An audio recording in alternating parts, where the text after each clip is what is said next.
The elevator doors closed. Then everything stopped. Mason Reed stood frozen as the lights flickered, trapped between floors with the one person who could destroy his career with a single word. Victoria Hale, Manhattan's most feared CEO, pressed herself against the wall, her perfectly composed mask cracking as the small space seemed to shrink around them. What happened in that elevator would change everything. This is the story of an invisible man who became impossible to ignore, and the powerful woman who saw him when nobody else did. Drop a comment with your city so I can see how far this story travels. Hit that like button and stick around until the end. The coffee was burning through the cardboard sleeve. Mason Reed shifted the cup to his other hand, balancing it against the stack of emergency reports tucked under his arm as he rushed across the marble lobby of Hale Industries. 6:47 a.m. The building was still mostly empty, just security guards and cleaning crews and people like him, the ones who showed up early because they had no choice. His phone buzzed. He didn't need to check it. Another message from his daughter's school about the field trip permission slip he'd forgotten to sign. Again. The elevator dinged. Mason stepped inside and hit button 14, watching his reflection in the polished doors. Rumpled shirt, tie slightly crooked. The permanent exhaustion of a man who'd been running on 4 hours of sleep for the past 3 years. He looked exactly like what he was. Invisible. The doors started closing. Hold it! Mason's hand shot out instinctively, triggering the sensor. The doors bounced back open. Victoria Hale stepped inside. Mason's brain stuttered. The CEO never used the regular elevators. She had a private one that went straight to the executive floor. But here she was, carrying a leather portfolio and wearing a coat that probably cost more than Mason's monthly rent. She didn't look at him, just pressed button 22 and stepped back. The doors closed. Mason kept his eyes forward, acutely aware of every breath, every small movement. Victoria stood less than 3 feet away, checking something on her phone with the kind of focused intensity that made junior executives dissolve into stammering apologies. He'd seen her exactly 4 times in the 2 years he'd worked here, always from a distance, always surrounded by senior leadership. Victoria Hale didn't acknowledge people at Mason's level. Hell, she barely acknowledged people 3 levels above him. The elevator hummed upward, floor 7, 8, 9. Then it jerked, hard. The coffee flew from Mason's hand, splashing across the floor as the elevator car shuddered and stopped. The lights flickered once, twice, then settled into a dim emergency mode. Silence. Mason grabbed the handrail, his heart hammering. What? Don't. Victoria's voice cut through the dark, sharp, controlled. But something underneath it made Mason look at her. She was pressed against the back wall, one hand gripped white-knuckled on the railing. Her phone had fallen. She wasn't moving to pick it up. Are you okay? Mason asked carefully. I'm fine. But her breathing had changed, faster, shallower. Mason glanced at the panel. They were stopped between 9 and 10. He pressed the emergency button. A tinny voice crackled through the speaker. We're aware of the issue. Maintenance is responding. Please remain calm. How long? Mason asked. Could be 15 minutes. Could be longer. We'll keep you updated. The speaker went silent. Mason turned back to Victoria. She hadn't moved. Her eyes were fixed on the doors with an intensity that didn't match the situation. Ms. Hale? He kept his voice level. The maintenance team is coming. We're safe. I know that. The words came out clipped, defensive, but her knuckles were still white on the railing. Understanding clicked into place. Mason had seen this before. His late wife, Emma, had struggled with enclosed spaces after a childhood incident in a locked closet. The way Victoria was breathing, the way she couldn't take her eyes off the doors. When I was 8, Mason said quietly, my older brother locked me in a toy chest during hide and seek. Thought it was hilarious. I was stuck in there for 2 hours before my mom found me. Victoria's eyes flicked toward him. Surprised, suspicious. Ever since then, Mason continued, I get uncomfortable in small spaces. Not full panic, but it's there. This feeling like the walls are closer than they should be. He wasn't making it up. The toy chest story was true, but he'd learned to manage it years ago. Right now, though, Victoria needed to know she wasn't alone in whatever she was feeling. How do you handle it? Her voice was quieter now. I focus on something else. Count things. List facts I know for certain. Mason gestured at the elevator. Like, This car is about 7 feet wide by 6 feet deep. The emergency brake system has triple redundancy. There's a ventilation system that cycles fresh air every 90 seconds. We have more oxygen in here than a hospital room. Victoria's breathing slowed slightly. You know a lot about elevator safety. I read the building maintenance manual when I started working here. Mason shrugged. Insomnia. You read weird things at 3 a.m. That's pathetic. Yeah, probably. The corner of her mouth twitched, almost a smile. She finally released the railing, though she didn't step away from the wall. You're Mason Reed. It wasn't a question. Operations analysis. You fixed the Jensen forecasting model last quarter. Mason blinked. You know about that? I read every efficiency report that crosses my desk. Your solution saved us 6 weeks of rework. Victoria's eyes were steady on him now.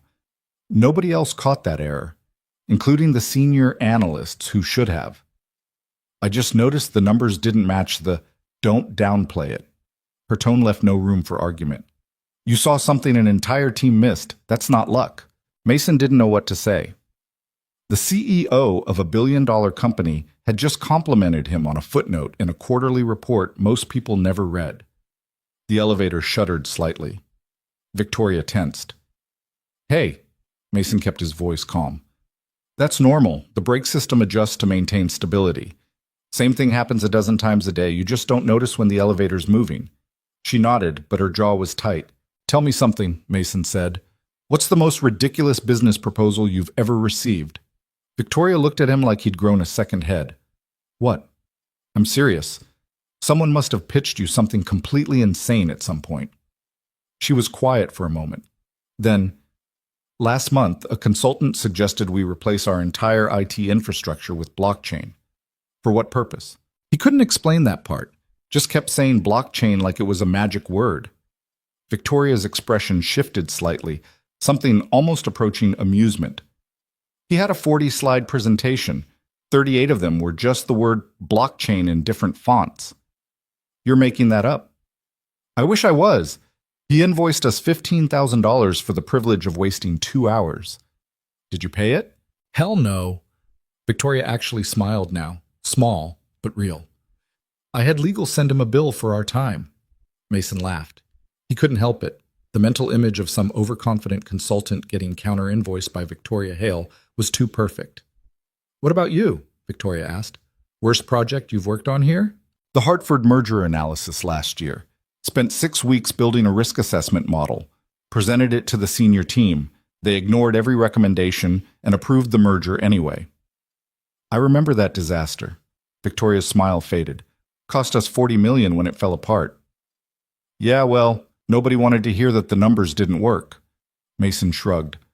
I learned pretty quickly that being right doesn't matter if you're not important enough for people to listen. That's a cynical view. That's an accurate view. Victoria studied him. Why are you still here then? You're clearly capable of more than operations analysis. Why not leave? Mason looked down at the spilled coffee spreading across the elevator floor. I have a daughter, 7 years old. She needs stability, consistent health insurance, a job that lets me pick her up from school at 3:15 every day. He met Victoria's eyes. So yeah, I'm stuck in a position that doesn't use half my brain. But it keeps her safe. That's what matters. Something shifted in Victoria's expression. Not pity. She didn't strike Mason as someone who did pity. But understanding, maybe. Recognition. What's her name? Lily. Does she know what you do? She thinks I work with computers and make charts. Mason smiled. Which is basically true. Last week she asked if I could make a chart showing which Disney princess is the best. I told her that's subjective data and can't be graphed. How did that go over? She's not speaking to me until I admit Moana is objectively superior. Victoria laughed. Actually laughed. The sound was startling in the quiet elevator, warm and genuine and completely at odds with the ice-cold executive reputation. Smart kid, Victoria said. Too smart. She sees through all my parenting tricks. Good. She'll need that. Victoria's smile faded slightly. The world isn't kind to people who can't see through bullshit. The elevator speaker crackled. Miss Hale, Mr. Reed, maintenance is working on the motor system now. Should have you moving in about 10 minutes. Copy that, Mason called back. Victoria had relaxed considerably. She wasn't pressed against the wall anymore. Her breathing was normal. The tightness around her eyes had eased. "Thank you," she said quietly. "For what?" "You know what." She met his gaze directly. "You didn't make a thing out of it. You just talked, like a normal person." "You are a normal person." "No, I'm not." Victoria's voice was matter-of-fact. "I'm a 30-year-old CEO of a company with 8,000 employees and $6 billion in annual revenue. I sit in rooms with men twice my age who resent every breath I take. Normal people don't live like this." "Fair enough." Mason had picked up her phone from the floor, wiped the screen on his jacket, and handed it to her. "But for what it's worth, you handled this better than most people would. Including me, probably." "I doubt that." Victoria took the phone. "You're annoyingly calm in a crisis." "Years of practice. Single parenting is just crisis management with smaller humans." She smiled again. "How long have you been on your own?" 3 years. My wife, Emma, she had an undiagnosed heart condition, collapsed at work one day and didn't make it to the hospital." Mason's voice stayed even. He'd told this story enough times that the sharp edges had worn smooth. Lily was 4, old enough to remember her, young enough that the memories are already fading. "I'm sorry." "Yeah, me too." They stood in silence for a moment. Not uncomfortable, just present. "Can I ask you something?" Victoria said. "Sure." "Do you ever resent it? Being the responsible one, the one who has to keep everything together while everyone else gets to fall apart?" Mason considered that. "Sometimes, usually around 2 a.m. when I'm doing laundry and packing lunches and wondering how other people make this look easy." He paused. "But then Lily laughs at something stupid I said, or she falls asleep on my shoulder watching a movie, and I remember why I do this. It's not about resenting it. It's just the deal." Victoria nodded slowly. "The deal. Yeah, you take care of the people who matter. Everything else is just noise." "That's a better philosophy than most business school graduates have. Business school doesn't teach you how to negotiate with a 7-year-old who refuses to wear anything except her Halloween costume to school." "What was the costume?" "A dinosaur. She wore it for 6 straight days. I gave up." Victoria laughed again. Strategic surrender. "Exactly." The elevator shuddered, then hummed. The lights brightened. They were moving again. Mason felt the car rise smoothly past floor 10, 11, 12. Victoria straightened her coat, her professional mask sliding back into place. By the time the elevator reached 14, she looked exactly like she had when she'd stepped inside 43 minutes ago. Composed, untouchable, perfect. The doors opened. Mason grabbed his reports from the floor. "This is my stop." "Mason?" He turned back. Victoria was watching him with an expression he couldn't quite read. "That Jensen forecasting model. I'm putting your name on the next project review. We're expanding the operations analysis team, and I want your input on the structure. I'm not qualified to cut. I didn't ask if you thought you were qualified. I'm telling you that you are." Her voice had that steel edge again.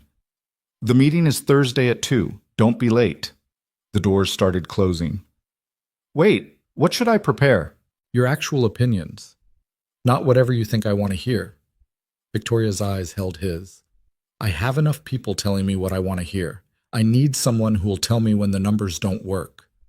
The doors closed. Mason stood in the empty hallway, staring at his reflection in the polished elevator doors. What the hell just happened? The rest of the day passed in a blur. Mason tried to focus on the market analysis report due by end of week, but his brain kept circling back to the elevator, to Victoria's laughter, to the way she'd looked at him when she said, "I need someone who'll tell me when the numbers don't work." At 3:15, he packed up and headed to Lily's school. She burst out of the building like a small explosion, backpack bouncing, brown hair escaping from her ponytail in every direction. Dad, guess what?" Mason caught her in a hug. "What?" "Mrs. Patterson said my story about the space cat was the best in the class. She put it on the wall." "That's amazing, kiddo. I told you that story was good." "You have to say that. You're my dad." Lily grabbed his hand as they started walking. "But Mrs. Patterson doesn't have to say it, so it's real." Fair point. They stopped at the corner store for snacks. Granola bars for Lily, terrible coffee for Mason. The woman behind the counter knew them by name now. That's what happened when you showed up at the same place, same time, every single day for 3 years. Routine, stability.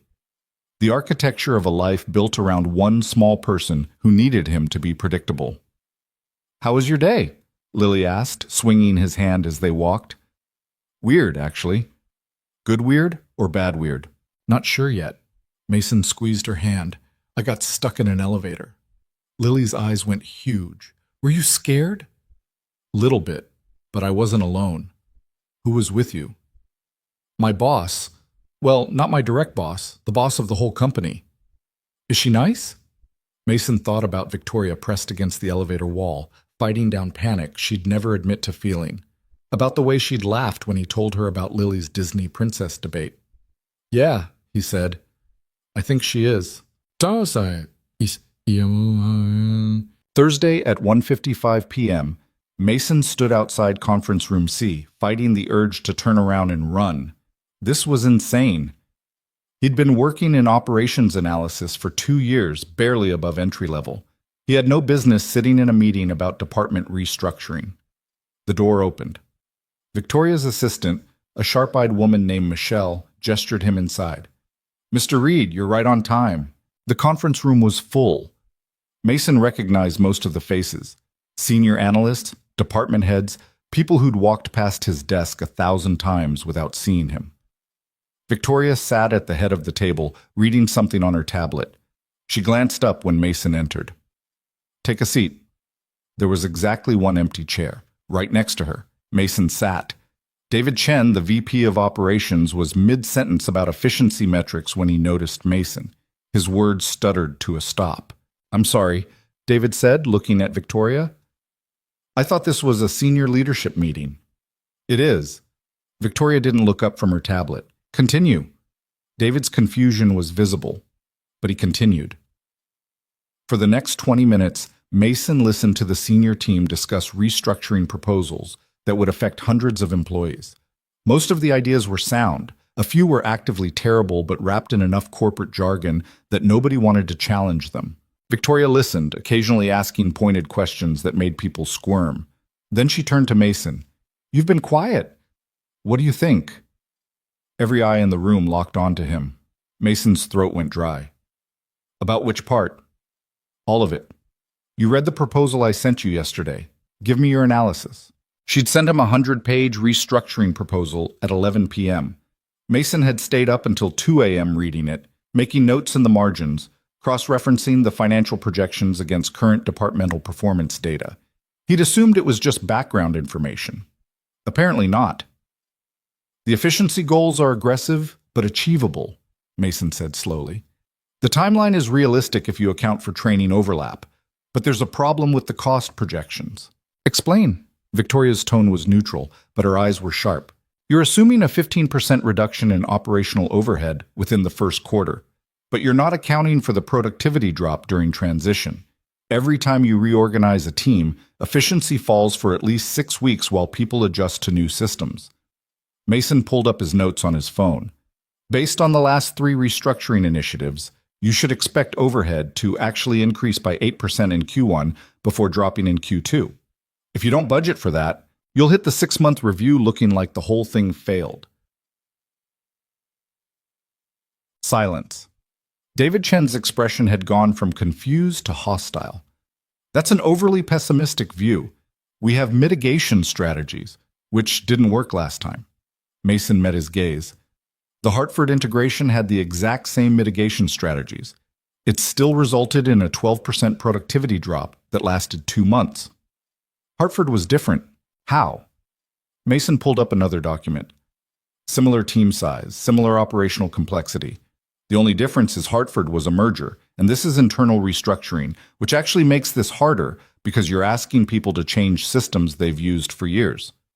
Victoria leaned back in her chair, watching the exchange. David's jaw tightened. "With all due respect, you're an analyst. You're not seeing the full strategic picture." "You're right," Mason said evenly.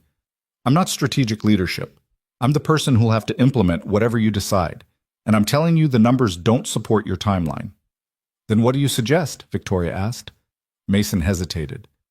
This was the moment. He could back down, apologize for overstepping, retreat to invisibility. Or he could answer honestly. Push the efficiency targets to Q2, he said. Give the teams 8 weeks to transition instead of 4. Yes, it delays the cost savings, but it also means you actually hit your targets instead of missing them and having to explain why to the board. More silence. Then Victoria nodded. Revised timeline. 8 weeks transition, efficiency targets moved to Q2. She looked at her assistant. Michelle, update the proposal and recirculate by end of day.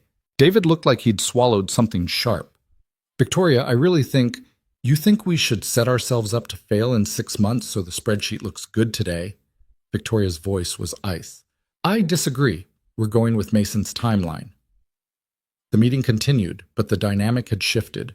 People kept glancing at Mason, trying to figure out who he was and why Victoria was listening to him.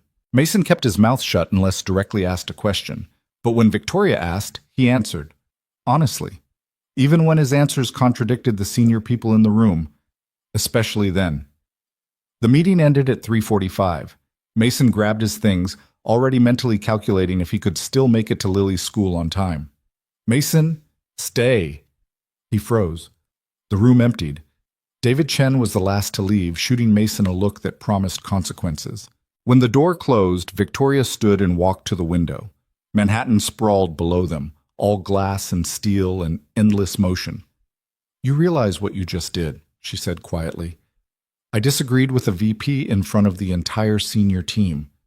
Mason's stomach churned. Yeah, I realize. David Chen has been here for 12 years. He has the board's ear. He does not like being contradicted. I know. So why did you do it? Mason met her eyes. You asked for my actual opinion, not what I thought you wanted to hear. Victoria smiled, sharp and satisfied.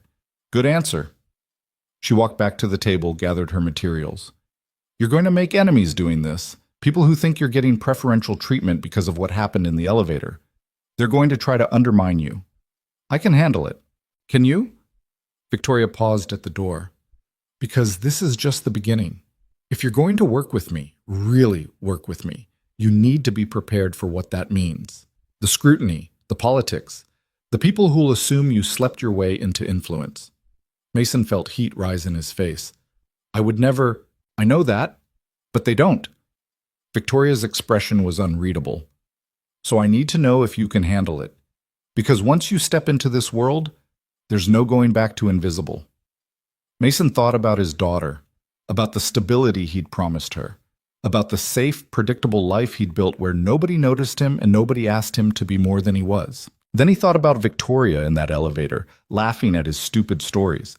About the way she'd looked at him when she said, I need someone who'll tell me when the numbers don't work. About the possibility that maybe, just maybe, he was capable of more than surviving. I can handle it, he said. Victoria nodded once. Good. Because tomorrow you're sitting in on the client presentation for the Morrison account. I want you reviewing the financial models before we go in.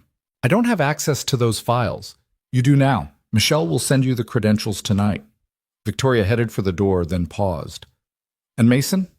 Don't be late tomorrow. The meeting starts at 7:30. She left. Mason stood alone in the empty conference room, looking out at the Manhattan skyline. His phone buzzed, a message from the school. Lily's in aftercare. No rush. He'd missed pickup. Mason closed his eyes. The deal.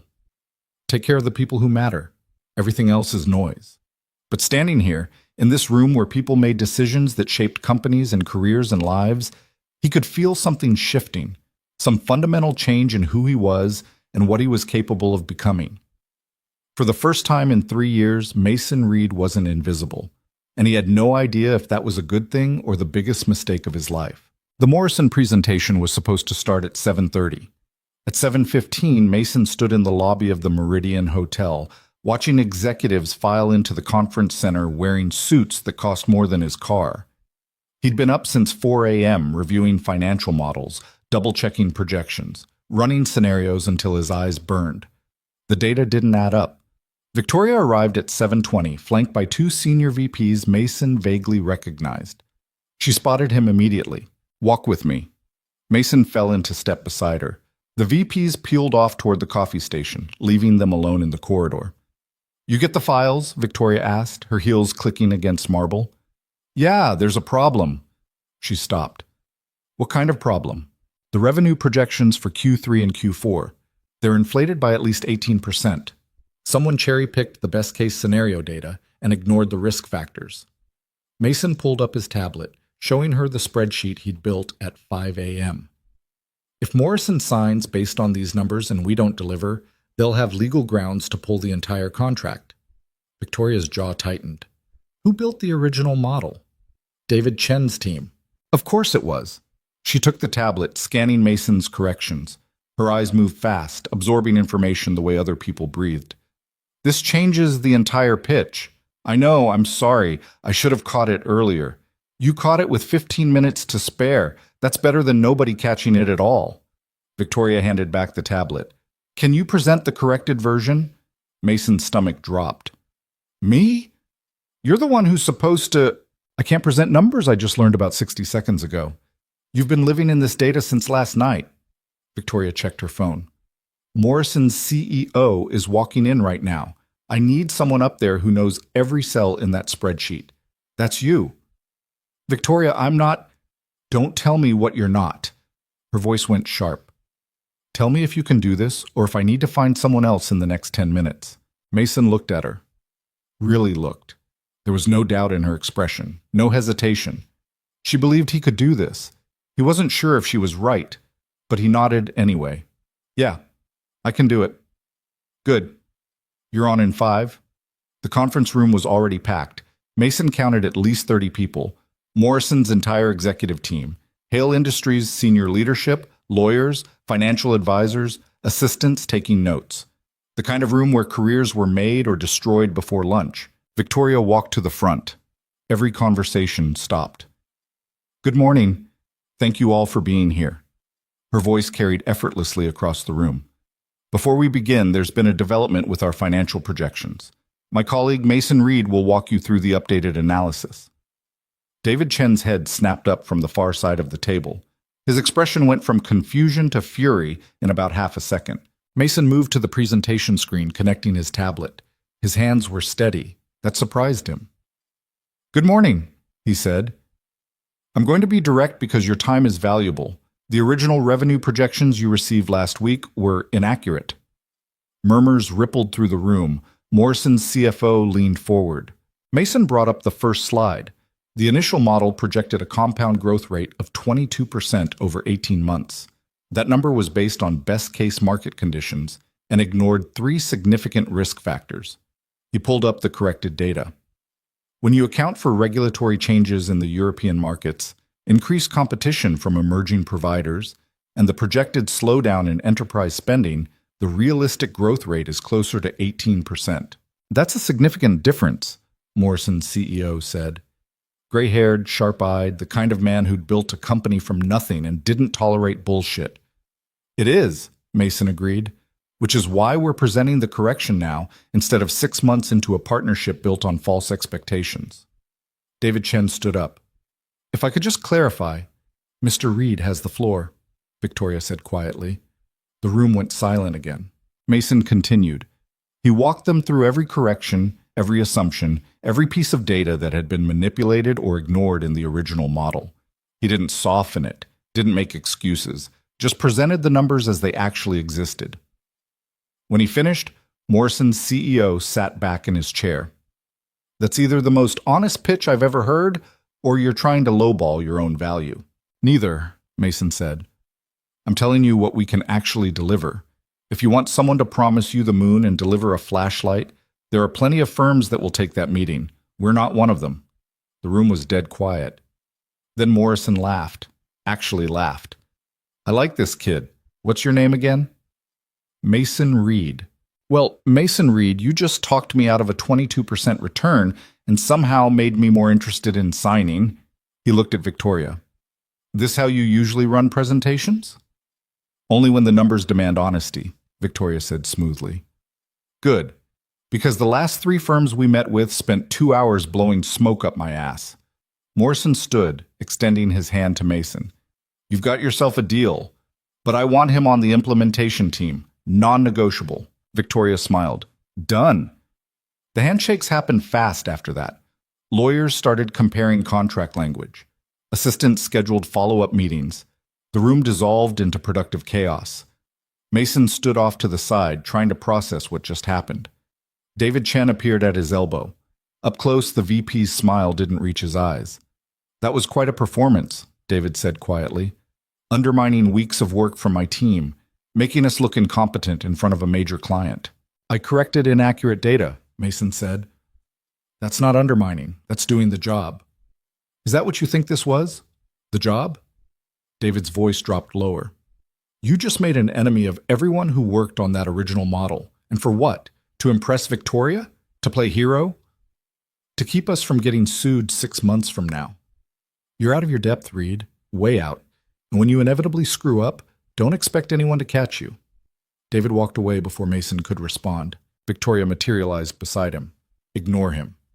Kind of hard to ignore when he's right about the enemy thing.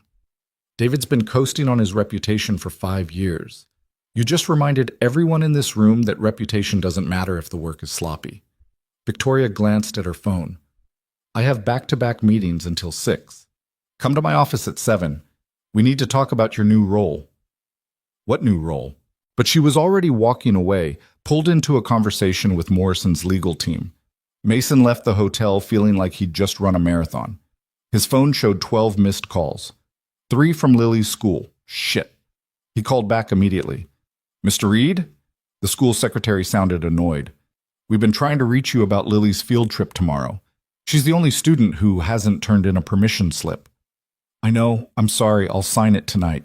The deadline was yesterday. Without the form, she can't attend." Lily was going to be devastated. She'd been talking about the Science Museum trip for weeks. "Is there any way—" "Policy is policy, Mr. Reed. Perhaps next time you could prioritize school communications." The line went dead. Mason stood on the sidewalk outside the Meridian, watching cabs flow past. A year ago, his biggest stress was making sure Lily's lunches were packed and her homework was done. Now he was presenting to CEOs and making enemies of VPs and forgetting the basic shit that actually mattered. His phone buzzed. A text from Victoria. "Good work today. Don't second-guess yourself." He stared at the message for a long moment, then pocketed his phone and headed back to the office. That night, Lily cried when he explained about the field trip. Not the loud, dramatic kind of crying, the quiet, disappointed kind that was somehow worse. "Everyone else is going," she said, wiping her eyes with her sleeve. "I'm going to be the only one stuck in the boring classroom. I know, kiddo, I messed up. I'm really sorry." "You always mess up lately." Her voice was small. "You're never home. You forget everything. It's like you don't even care anymore." The words hit harder than they should have. "Lily, that's not— I'm going to bed." She left the kitchen before Mason could figure out what to say. Her bedroom door closed with a soft click that felt louder than slamming. Mason sat at the kitchen table, surrounded by the debris of another failed dinner, takeout containers, unopened mail, Lily's homework he was supposed to check 3 days ago. His phone buzzed. Work email. Another one. And another. He turned the phone face down and didn't look at it for the rest of the night. At 7 p.m. the next evening, Mason knocked on Victoria's office door. "Come in." The office was glass and steel and minimalist furniture that probably cost more than most people made in a year. Floor-to-ceiling windows showed Manhattan lit up against the darkness, a view that made Mason feel like he was floating above the world instead of living in it. Victoria was at her desk, reading something on her computer. She didn't look up. "Close the door." Mason did. "Sit." He sat in one of the uncomfortable modern chairs facing her desk. Victoria finished whatever she was reading, then turned her full attention to him. "Morrison wants you on the implementation team. That means you're moving out of operations analysis." "To where?" "Strategic development. You'll report directly to me." She pulled up an organizational chart on her screen, turned it so Mason could see. "New title. Significant pay increase. Access to executive-level projects. You'll be in the room for major decisions." Mason stared at the chart. His name was 3 levels higher than it had been this morning. "This is insane," he said quietly. "This is what you earned. I've been here 2 years. Most of the people in strategic development have been here for 10. And none of them caught the errors you caught. None of them had the guts to present corrections in front of a room full of executives. Victoria leaned back in her chair. You think I'm promoting you because I like you? I'm promoting you because you're good at this, better than people with twice your experience. People are going to say, Dee, I don't care what people say. Her voice went flat. I care about results. You deliver results. That's all that matters. Mason wanted to believe her, but he kept thinking about David Chen's expression, about the whispers he'd already heard in the break room, about Lily crying because he'd forgotten another permission slip. Can I ask you something? He said. Go ahead. Why me? You could have anyone, people with MBAs from schools I couldn't afford to visit, people who've been groomed for leadership their whole careers. Why take a chance on a single dad who barely scraped through state college? Victoria was quiet for a moment. When she spoke, her voice was different, softer. When I was 23, I was the youngest VP this company ever hired. Everyone said I only got the position because my father was on the board. They said I was unqualified, inexperienced, that I'd crash and burn within a year. Your father was on the board? For 6 months. Then he died. Heart attack during a golf game. She looked out at the city. Suddenly I didn't have his protection anymore, just his reputation and a company full of people waiting for me to fail. But you didn't. No, I worked twice as hard as everyone else. Made decisions nobody else had the spine to make. Fired people who needed firing, promoted people who deserved it, even when it pissed off the old guard. Victoria turned back to him. You know what I learned? The people who earn their position are always better than the people who inherit it. You've earned this, Mason. Don't let anyone tell you otherwise. Mason didn't know what to say to that. One more thing, Victoria said. This promotion comes with expectations. Late nights, travel, high-pressure situations where failure isn't an option. Her eyes held his. I need to know you can handle that. Because if your daughter needs you to be home at 3:15 every day, this isn't going to work. There it was. The question he'd been avoiding since the moment she offered him the job. I have help now, Mason said slowly. My neighbor, Mrs. Chen, no relation to David, she's retired. She's been asking if she can pick up Lily sometimes. Says she misses having kids around. That's not an answer. I can handle it. Mason met her gaze. I'm not going to lie and say it'll be easy, but I can make it work. Victoria studied him. Okay. You start Monday. Michelle will send you the onboarding materials. Mason stood to leave. Mason? He turned back. Victoria's expression had shifted, still professional, but something else underneath. For what it's worth, I think you're going to be great at this.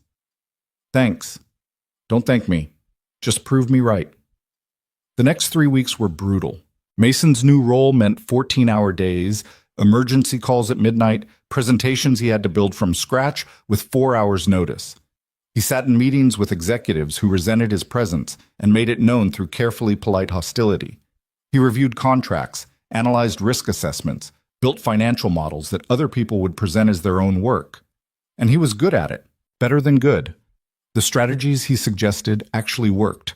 The problems he identified were real. Slowly, grudgingly, people started listening when he spoke. But the cost was mounting. Mrs. Chen picked up Lily from school most days now. Mason made it home by 7 if he was lucky, 8:30 if he wasn't. Bedtime stories became rushed, distracted affairs where Lily could tell he was only half present. Homework help happened at the kitchen table while Mason answered work emails with his other hand. Dad? Lily asked one Thursday night, pushing her math worksheet away. Do you like your new job? Mason looked up from his laptop. What? Your job. Do you like it? It's, well, complicated. That means no. Lily picked at the edge of her worksheet. You seem sad all the time now. I'm not sad, kiddo, just tired. That's what Mom used to say. Lily's voice went quiet. Before she got sick. Mason's chest tightened. Lily, that's different. Is it? She looked at him with eyes too old for 7. You're never here.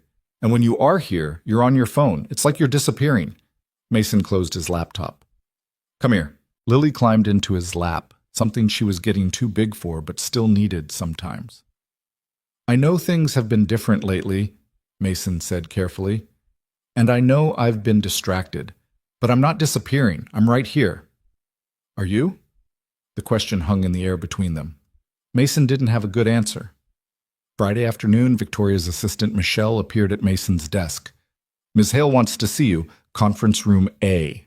Mason grabbed his tablet and headed upstairs. Conference room A was the big one, the glass-walled space where major deals happened. Victoria was alone when he arrived, standing at the window with her phone pressed to her ear. I don't care what the board thinks. Tell them to review the projections again. She paused, listening. Fine. Schedule it for Monday morning. I'll handle it myself. She hung up and turned to Mason. We have a problem. What kind of problem? The Westfield acquisition. We've been negotiating for 8 months. The deal was supposed to close next week. Victoria pulled up documents on the conference room screen. This morning, their CEO called to say they're getting cold feet. Something about our Q3 performance not meeting expectations. Mason scanned the documents. Our Q3 numbers were solid. They were, but Westfield's board is spooked by rumors that we're having internal instability. Apparently someone's been feeding them stories about executive turnover and strategic uncertainty. Who? Victoria's expression went cold. I have my suspicions. But right now that doesn't matter. What matters is saving this deal. Westfield represents 18% of our projected growth for next year.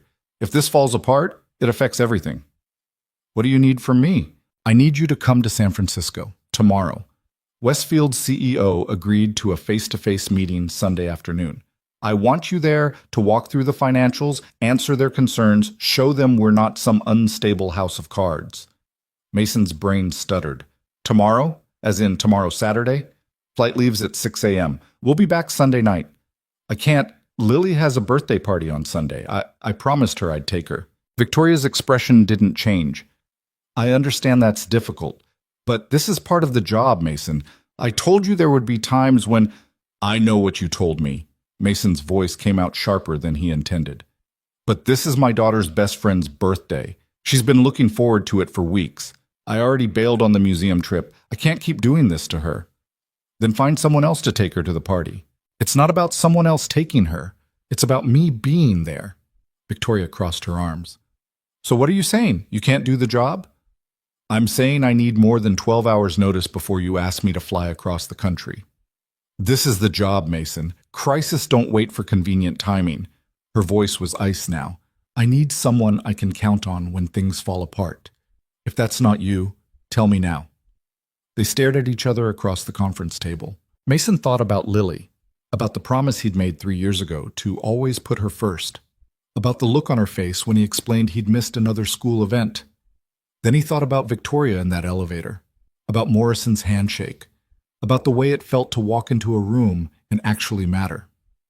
I'll make it work, he said quietly. I'll be on the flight. Victoria nodded. Michelle will send you the details. Mason left before he could change his mind. That night, he explained to Lily that he had to go to California for work, that Mrs. Chen would take her to the birthday party, that he was sorry, but this was important.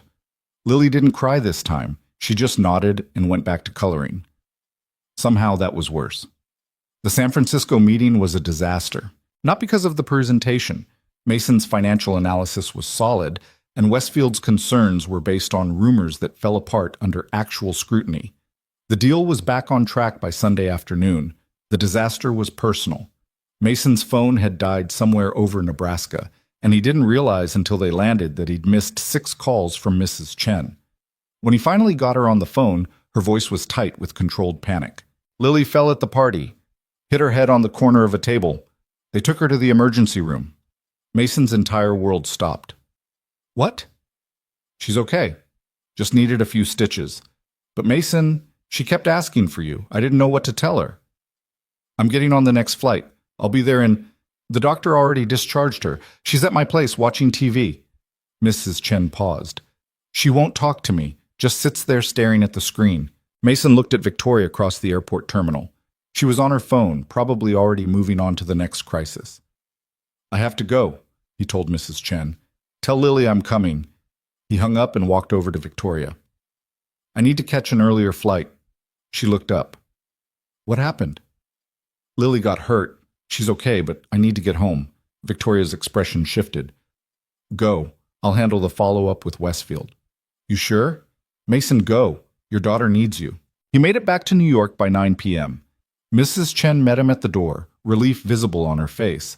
Lily was on the couch, a small bandage above her left eyebrow. She didn't look up when Mason walked in. Hey, kiddo. Nothing. Mason sat beside her. Mrs. Chen told me what happened. That must have been scary. It hurt. Lily's voice was flat. But you weren't there. I know. I'm sorry. You're always sorry. She finally looked at him, and Mason saw something in her eyes he'd never seen before. Not anger, resignation, like she'd already accepted that this was how things were now. You promised you'd be different than other dads. You promised you'd always be there. I am here. No, you're not. Not really. Lily turned back to the TV. You're somewhere else all the time, even when you're in the same room. Mason didn't have an answer for that, because she was right. He'd been so focused on proving he belonged in Victoria's world that he'd stopped fully inhabiting his own. Later that night, after Lily was asleep, Mason sat at his kitchen table staring at his laptop. An email from Victoria had come through an hour ago. Westfield signed. Deal closes Friday. Couldn't have done it without you. Thank you. He should have felt proud, accomplished. Instead, he just felt hollow. His phone buzzed, a text from an unknown number. This is David Chen. We need to talk. Tomorrow, 7 a.m., coffee shop on 43rd. Come alone. Mason stared at the message. Nothing good ever started with come alone. But he texted back anyway. I'll be there. Because at this point, what did he have to lose? The coffee shop on 43rd was the kind of place that existed in every city. Worn booths, fluorescent lighting that made everyone look slightly dead. Coffee that tasted like it had been sitting on the burner since yesterday. David Chen was already there when Mason arrived at 6:55, sitting in a corner booth with his back to the wall like he was expecting trouble. Mason slid into the seat across from him. You're early, David said. So are you. They sat in silence for a moment. A tired waitress appeared, poured coffee neither of them had asked for, and disappeared again. David wrapped his hands around the mug. I'm going to be direct because I don't like you and you don't like me, so there's no point pretending otherwise. Okay. Victoria's protecting you. You realize that, right? David leaned forward. Every time someone questions your qualifications, she shuts them down.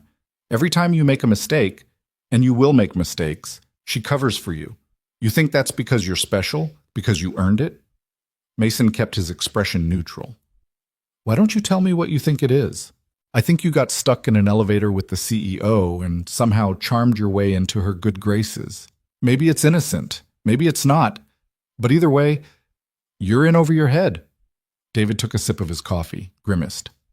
The Westfield deal? That should have been mine. I've been working that acquisition for 8 months, but Victoria pulled me off it and sent you instead. She needed someone who could fix the financial presentation on short notice. She needed someone she could control. David's voice went cold. You think you're the first person she's elevated like this? 3 years ago, it was Marcus Webb. Brilliant strategist, everyone said. Victoria gave him the same treatment, promoted him fast, brought him into the inner circle, made him feel indispensable. Then he made one bad call on a merger, and she threw him under the bus so fast his head spun. He's working at a mid-tier consulting firm in Chicago now. Mason had heard the name Marcus Webb before, whispered in break-room conversations that stopped when he walked in. Why are you telling me this? Mason asked. Because I'm not the only one who sees what's happening. There's a group of us, senior leadership, who've been here long enough to recognize the pattern. David pulled out his phone, showed Mason a message thread. Names Mason recognized. VPs, directors, people with real power. We're documenting everything, every favor Victoria gives you, every rule she bends, every time she prioritizes you over people who've actually earned their positions. For what purpose? Insurance. When this inevitably blows up, and it will, we want to make sure the damage doesn't take down the whole company. David pocketed his phone. I'm giving you a chance to walk away now. Take a lateral move to another department. Get out from under Victoria's shadow before you get burned. Mason looked at him. Really looked.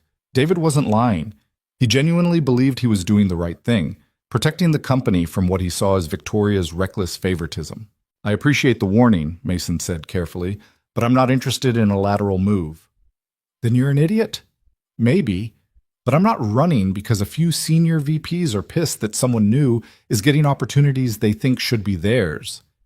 David's jaw tightened. You don't understand how this works. You think competence matters? Talent matters? In a company this size, politics is everything. And right now you're on the wrong side of the politics. I'm on Victoria's side. That seems like the right side to me. Until it's not. David stood, dropped a $5 bill on the table for the coffee. When this falls apart, don't say I didn't warn you. He left. Mason sat alone in the booth, staring at his untouched coffee. His phone buzzed. A text from Victoria. Board meeting moved to 9 a.m.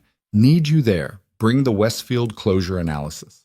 He texted back a confirmation, then sat there for another 10 minutes trying to figure out if David was right. The board meeting was exactly as hostile as Mason expected. 12 board members sat around an enormous table in a room designed to make visitors feel small. Mason recognized a few faces from photos in the lobby. Industry titans, investors with portfolios bigger than some countries' GDP, the kind of people who shaped markets with casual conversations. Victoria sat at the head of the table, looking like she belonged there, which she did. But the tension in the room suggested not everyone agreed. Before we move to the Westfield discussion, said an older man Mason didn't recognize, I'd like to address a concern several board members have raised regarding recent personnel decisions. Victoria's expression didn't change. Which decisions specifically? The rapid advancement of certain employees without standard vetting procedures. The man glanced at Mason. Mr. Reed's promotion to strategic development after only 2 years with the company has raised questions about favoritism and proper oversight. Mason felt every eye in the room land on him. Mason's promotion was based on performance, Victoria said evenly. He's delivered results on every project assigned to him, including saving the Morrison account and closing the Westfield deal. With your direct support and intervention, another board member chimed in, a woman in her 60s with steel gray hair. We're concerned about the optics of such obvious preferential treatment. Optics? Victoria's voice went dangerously quiet. We're talking about a man who caught a $20 million error in our Morrison presentation, who rebuilt our Westfield analysis in 48 hours when the original team failed. You're concerned about optics while he's delivering actual value? We're concerned, the older man said, that your judgment may be compromised regarding Mr. Reed specifically. The implication hung in the air like smoke. Mason's face went hot. He started to stand, to defend himself, to say something. Don't. Victoria's voice was sharp. She wasn't looking at him. Her eyes were locked on the board. If you have concerns about my judgment, say it directly instead of hiding behind coded language. Fine. The steel-haired woman leaned forward. We're concerned you're showing favoritism to an employee you may be personally involved with. And before you deny it, we've seen the reports. Late-night meetings, private dinners, travel arrangements where you specifically requested him on your team. I specifically request competent people on my team, Victoria said. That's called management. It's called a conflict of interest if there's a personal relationship involved. The room went completely silent. Victoria stood slowly. When she spoke, her voice could have cut glass. My personal life is none of this board's business unless it affects company performance. Show me one project where Mason's involvement led to a negative outcome. Show me one decision where personal feelings compromised results. You can't, because it hasn't happened. Yet, the older man said quietly. Yet, Victoria agreed. So until it does, I suggest we focus on actual business instead of gossip. Victoria, the Westfield deal closed Friday, 18 months ahead of projected timeline. Revenue projections exceed our initial estimates by 12%. Mason's financial analysis was instrumental in making that happen. Victoria pulled up documents on the conference room screen. You want to question my judgment? Question results. Everything else is noise. The meeting continued, but the damage was done. Mason could feel the board members' eyes on him throughout the rest of the discussion, evaluating, judging, finding him wanting. When it finally ended, Victoria caught his arm as they left the room. Ignore them. They think we're sleeping together. Mason's voice was low, urgent. That's what they were implying, right? They were implying exactly that. Are we sleeping together? The question came out before Mason could stop it. Victoria's expression was unreadable. That's an interesting question to ask in a corporate hallway. I need to know what this is. Because if the board thinks, if people are saying, Mason ran a hand through his hair. I have a daughter who depends on me. I can't afford to lose this job because of rumors about something that may or may not be happening. May or may not be happening, Victoria repeated softly. That's one way to put it. Victoria, not here. She glanced down the hallway where assistants and junior executives were pretending not to watch them. My office, 20 minutes. She walked away before Mason could respond. 20 minutes later, Mason stood in Victoria's office while she closed the door behind him. The click of the lock felt louder than it should have. Sit, she said. Mason sat. Victoria moved to the window, her back to him. The Manhattan skyline stretched out behind her, glass and steel and endless ambition. When I was 25, she said quietly, I was engaged. His name was Andrew. Harvard MBA, investment banking, family money, everything my father thought I should want. Mason waited. 3 weeks before the wedding, I found out he'd been telling people that once we were married, I'd step back from the company, focus on family, let him handle the serious business while I played at being executive. Victoria's reflection in the window was expressionless. I broke off the engagement. My father was furious, said I was throwing away a perfect match because of pride. What did you say? I said I'd rather be alone than with someone who saw me as an accessory to his ambition. She turned to face him. I haven't dated anyone seriously since then. Haven't let anyone close enough to matter. It's easier that way, cleaner. Until a single father got stuck in an elevator with me and treated me like a person instead of a title. Victoria's voice was carefully neutral. Until someone walked into a boardroom full of executives and told them they were wrong without flinching. Until I met someone who made me remember what it feels like to be seen. Mason's chest tightened. Victoria. I'm not good at this, she said. Feelings. Vulnerability. All the things normal people seem to manage without thinking. I've spent 10 years building walls so high nobody could see over them. And then you showed up and somehow found a door I didn't know was there. I don't know what you want me to say. I want you to tell me if this is real. Victoria moved closer. Because if it's just gratitude for the promotion or ambition or whatever else people will assume, then we stop now. I don't do complicated. It's real, Mason said. The words felt like jumping off a cliff.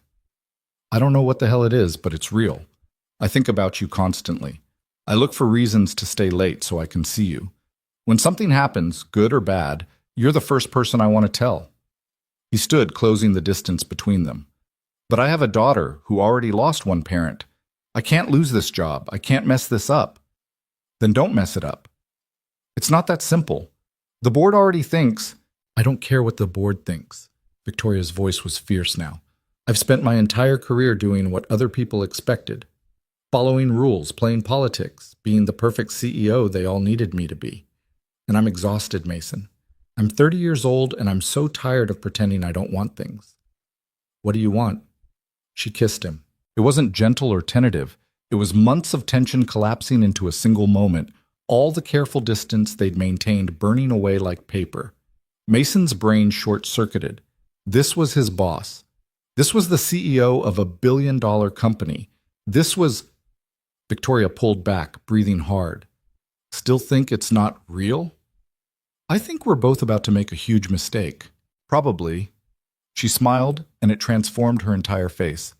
But I'm done pretending I care about what probably is right. Mason kissed her this time, slower, deeper, like he was memorizing the moment because he knew it would change everything. When they finally broke apart, Victoria rested her forehead against his. This stays between us, she said quietly, not because I'm ashamed, but because the moment people know, everything becomes about that instead of the work. And I need you to succeed on your own merits, not as the CEO's boyfriend.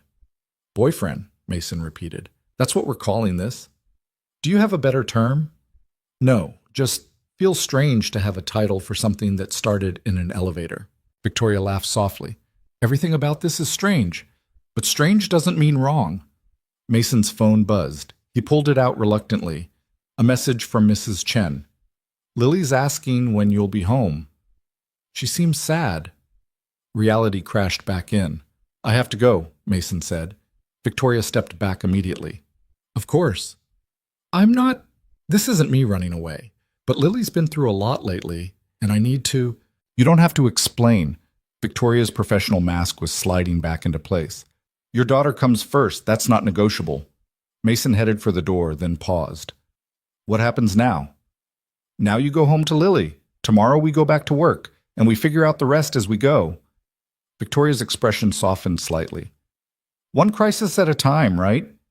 Yeah, one crisis at a time. Mason left before he could do something stupid like stay. The next 3 weeks were a delicate balancing act Mason wasn't sure he was pulling off. At work, he and Victoria maintained strict professionalism. No private meetings that weren't business-related. No lingering glances.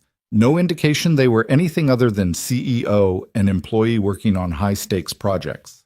But late nights became something else entirely. After Lily went to sleep, Mason's phone would buzz. Sometimes it was Victoria asking about a contract clause or financial projection. Sometimes it was just her voice on the other end saying she couldn't sleep and wanted to hear him talk. They met for dinner once at a restaurant 40 blocks from the office where nobody from Hale Industries would recognize them. Sat across from each other like normal people having a normal date, talking about everything except work. Tell me about Emma, Victoria said over dessert. Mason looked up, surprised. Why? Because she was important to you. Because Lily mentions her sometimes, and I want to understand.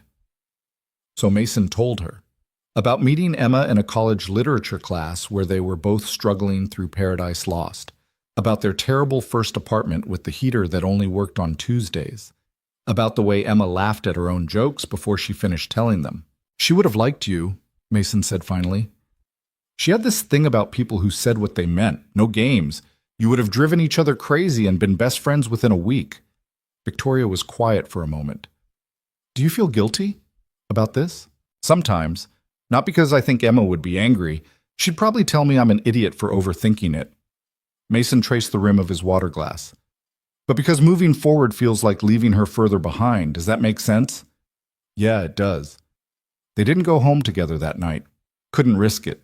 But Victoria kissed him in the shadow between streetlights, hidden from the world, and it felt like the most honest thing Mason had done in years. At home, Lily was adjusting to the new normal with the resilience of childhood and the skepticism of someone who'd been disappointed before. Is your boss nice to you? She asked one night during dinner. Mason looked up from his laptop. What? Miss Hale. Is she nice? Yeah, she's nice.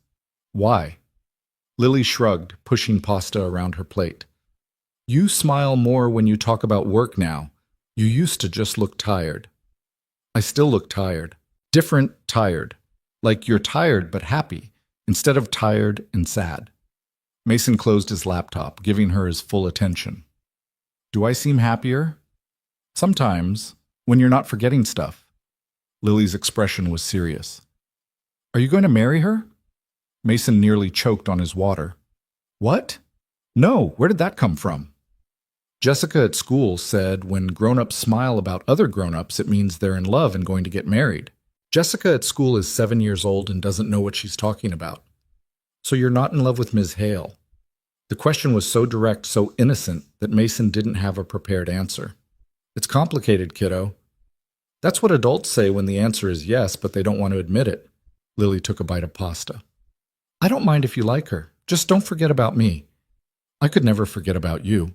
You forgot the field trip permission slip, and the parent-teacher conference last week, and my doctor's appointment yesterday.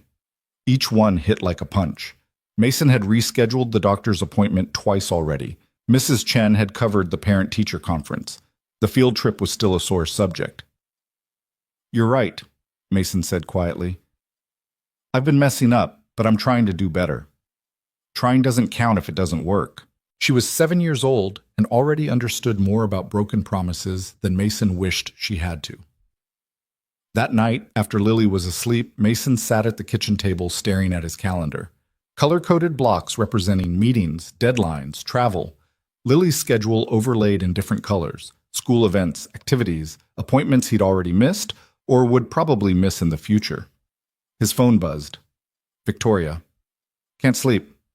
You awake? Yeah, want to talk? Mason looked at the calendar, at the impossible math of being present in two different lives that kept pulling him in opposite directions. Can I call you? Of course. He dialed. She picked up on the first ring. Hey. Victoria's voice was soft in his ear, different from the boardroom voice everyone else heard. I need to tell you something, Mason said, and I don't know how to say it without sounding like I'm making excuses. Just say it. I'm drowning. The admission felt like failure. This job, being a dad, trying to figure out what we are, I can't do all of it well. And the thing that's suffering most is Lily. She's the one who matters most, and she's getting the worst version of me. Victoria was quiet for a long moment. What do you need? I don't know. Time, maybe. Space to figure out how to balance this. Do you want to step back? From the job or from us? I don't want to step back from either, but I don't know how to keep both without losing Lily in the process. Then we find a way. Victoria's voice was firm. You tell me when you need to leave early for school events. You block time on your calendar that's non-negotiable. You set boundaries, and I respect them. The board already thinks you're showing me favoritism. Let them think whatever they want.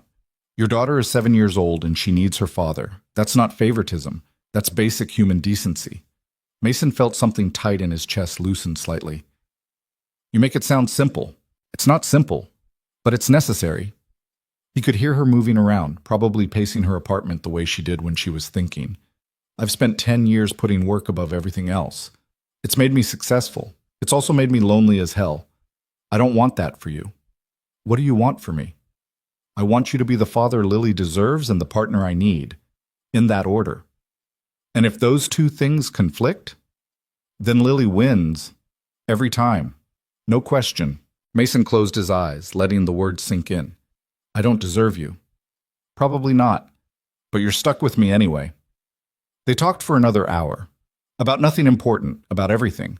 Victoria told him about the apartment she was renovating uptown, how the contractor kept finding new problems that added to the budget.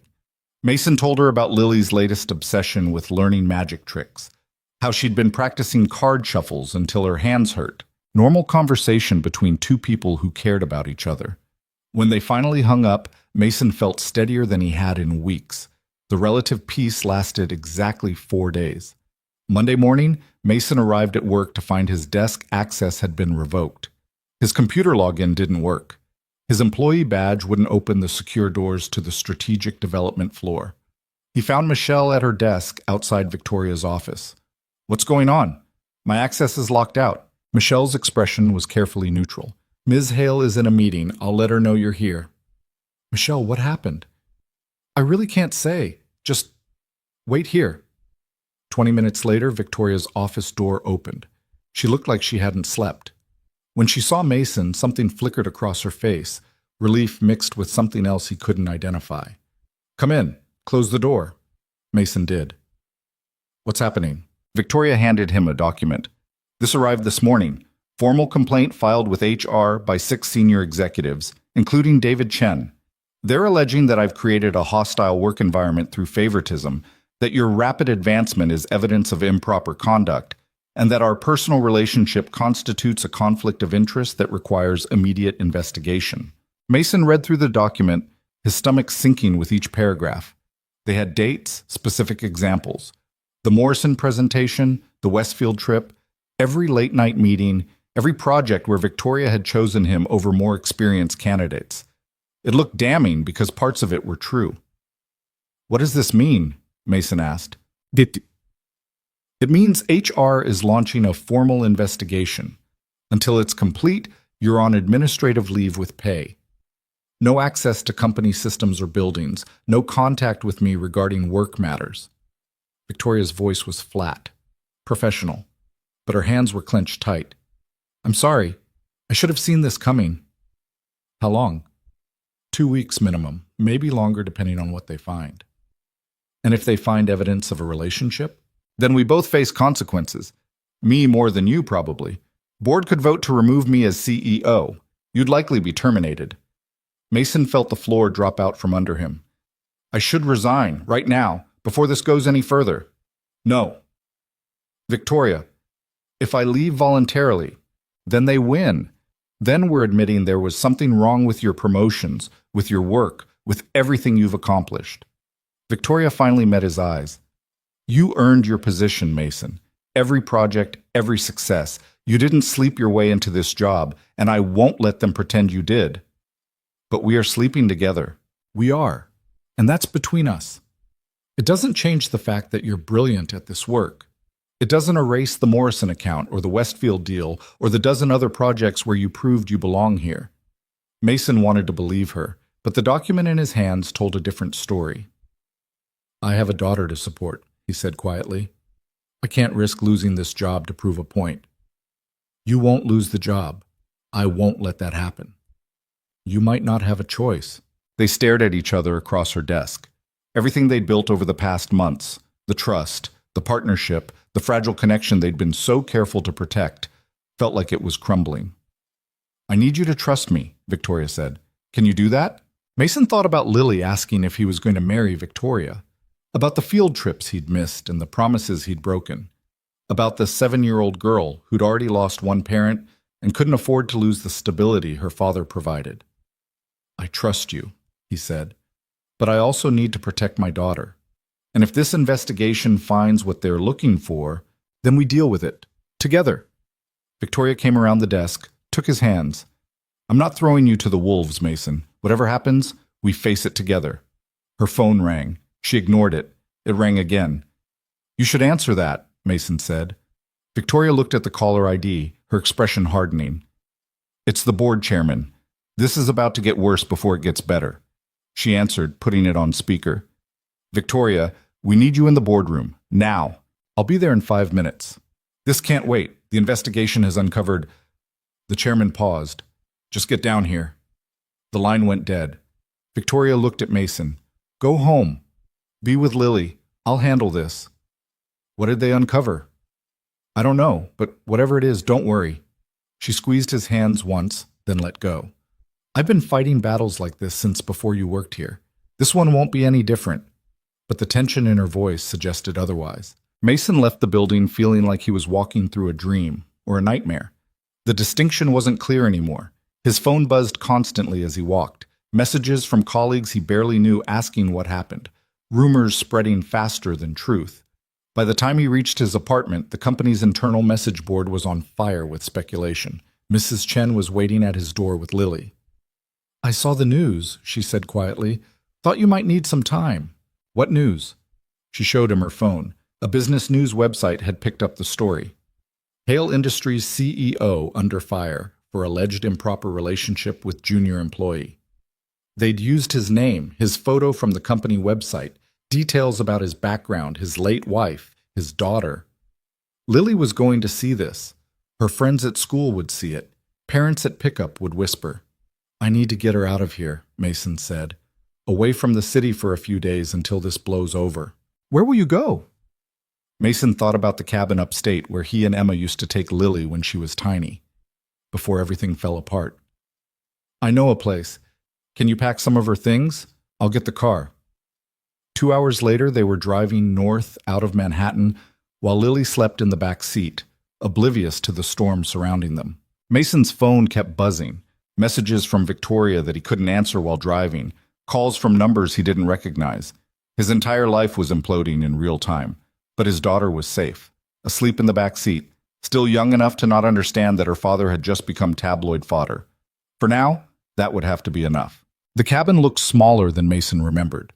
Paint peeling on the shutters, weeds overtaking the gravel driveway, a layer of dust on every surface inside. He and Emma had bought it on impulse 7 years ago, back when they thought they'd have decades to use it. After she died, Mason couldn't bring himself to come back. Until now. Lily woke up as he pulled in, rubbing her eyes and looking confused. Where are we? Remember the place Mom used to bring you, with the lake? Her face lit up. The duck house. That's the one.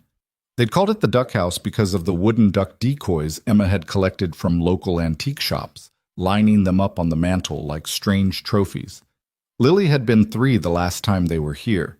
Mason was surprised she remembered anything. Inside, the air smelled stale and old. Mason opened windows while Lily explored, her footsteps echoing on the wooden floors. Dad, the ducks are still here. He found her in the living room, holding a faded mallard decoy, its paint chipped and worn. She cradled it carefully, like something precious. "We can clean them up if you want," Mason said. "Can we stay here forever?" The question caught him off guard.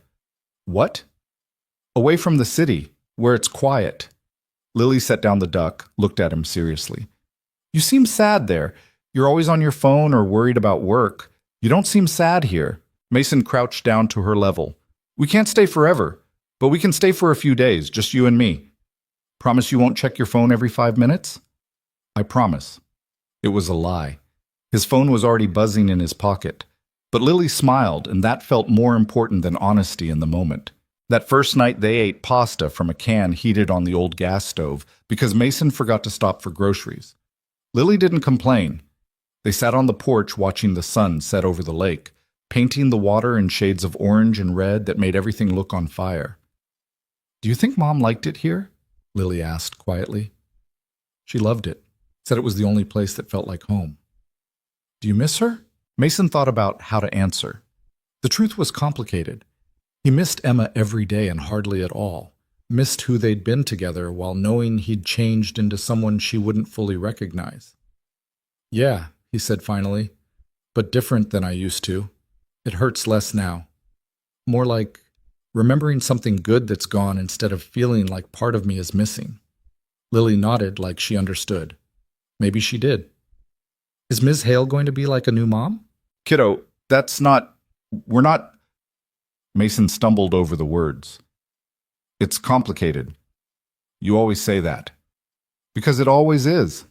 Later, after Lily fell asleep in the room that still had her old toddler drawings taped to the walls, Mason finally looked at his phone. 43 messages, most from numbers he didn't recognize. 3 from Victoria. The first, "Board meeting was brutal. Call me when you can." The second, "Where are you? Need to talk." The third, sent an hour ago. "Please tell me you're okay." Mason stepped outside and dialed her number. She answered immediately. "Where the hell are you?" No greeting, just raw concern. "Upstate. At a cabin Emma and I used to own. I needed to get Lily away from the city before this got worse." "It's already worse." Victoria's voice was tight. "The board voted tonight. I'm being removed as CEO pending the investigation results." Mason felt like he'd been punched. "What?" "Effective immediately. They're installing Richard Hammond as interim CEO. The same Richard Hammond who's been trying to push me out for 3 years." She laughed, bitter and sharp. "They needed an excuse. We gave them one." "This is my fault." "This is not your fault. This is politics and power plays and men who never wanted a woman running their company in the first place." A pause. "But they found something, Mason, in the investigation." His stomach dropped. "What did they find?" "Emails. From my personal account to yours. Nothing explicit, but enough to establish a pattern of communication outside work hours. Meeting scheduling at restaurants. Hotel bookings for the San Francisco trip that showed our rooms on the same floor." Victoria's voice cracked slightly. "Someone went through my personal accounts, my private correspondence. They built a timeline that makes it look like I've been grooming you from the moment we met." "That's insane. We weren't..." "I know that. You know that. But the optics are terrible. Junior employee with a tragic backstory. Powerful CEO who gives him unprecedented access. Late-night meetings. Rapid advancement. They've constructed a narrative that makes me look predatory, and you look opportunistic." Mason sat down hard on the porch steps. "What happens now?" "Now I lawyer up and fight. But Mason, they're coming for you too. HR wants to interview you as part of the investigation. You need legal representation." "I can't afford a lawyer." "I'll pay for it."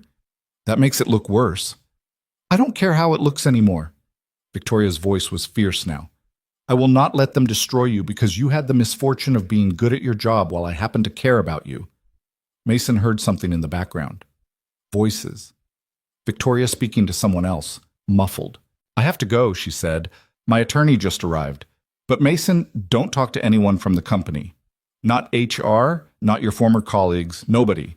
Everything you say can be twisted." Victoria, "I'm going to fix this.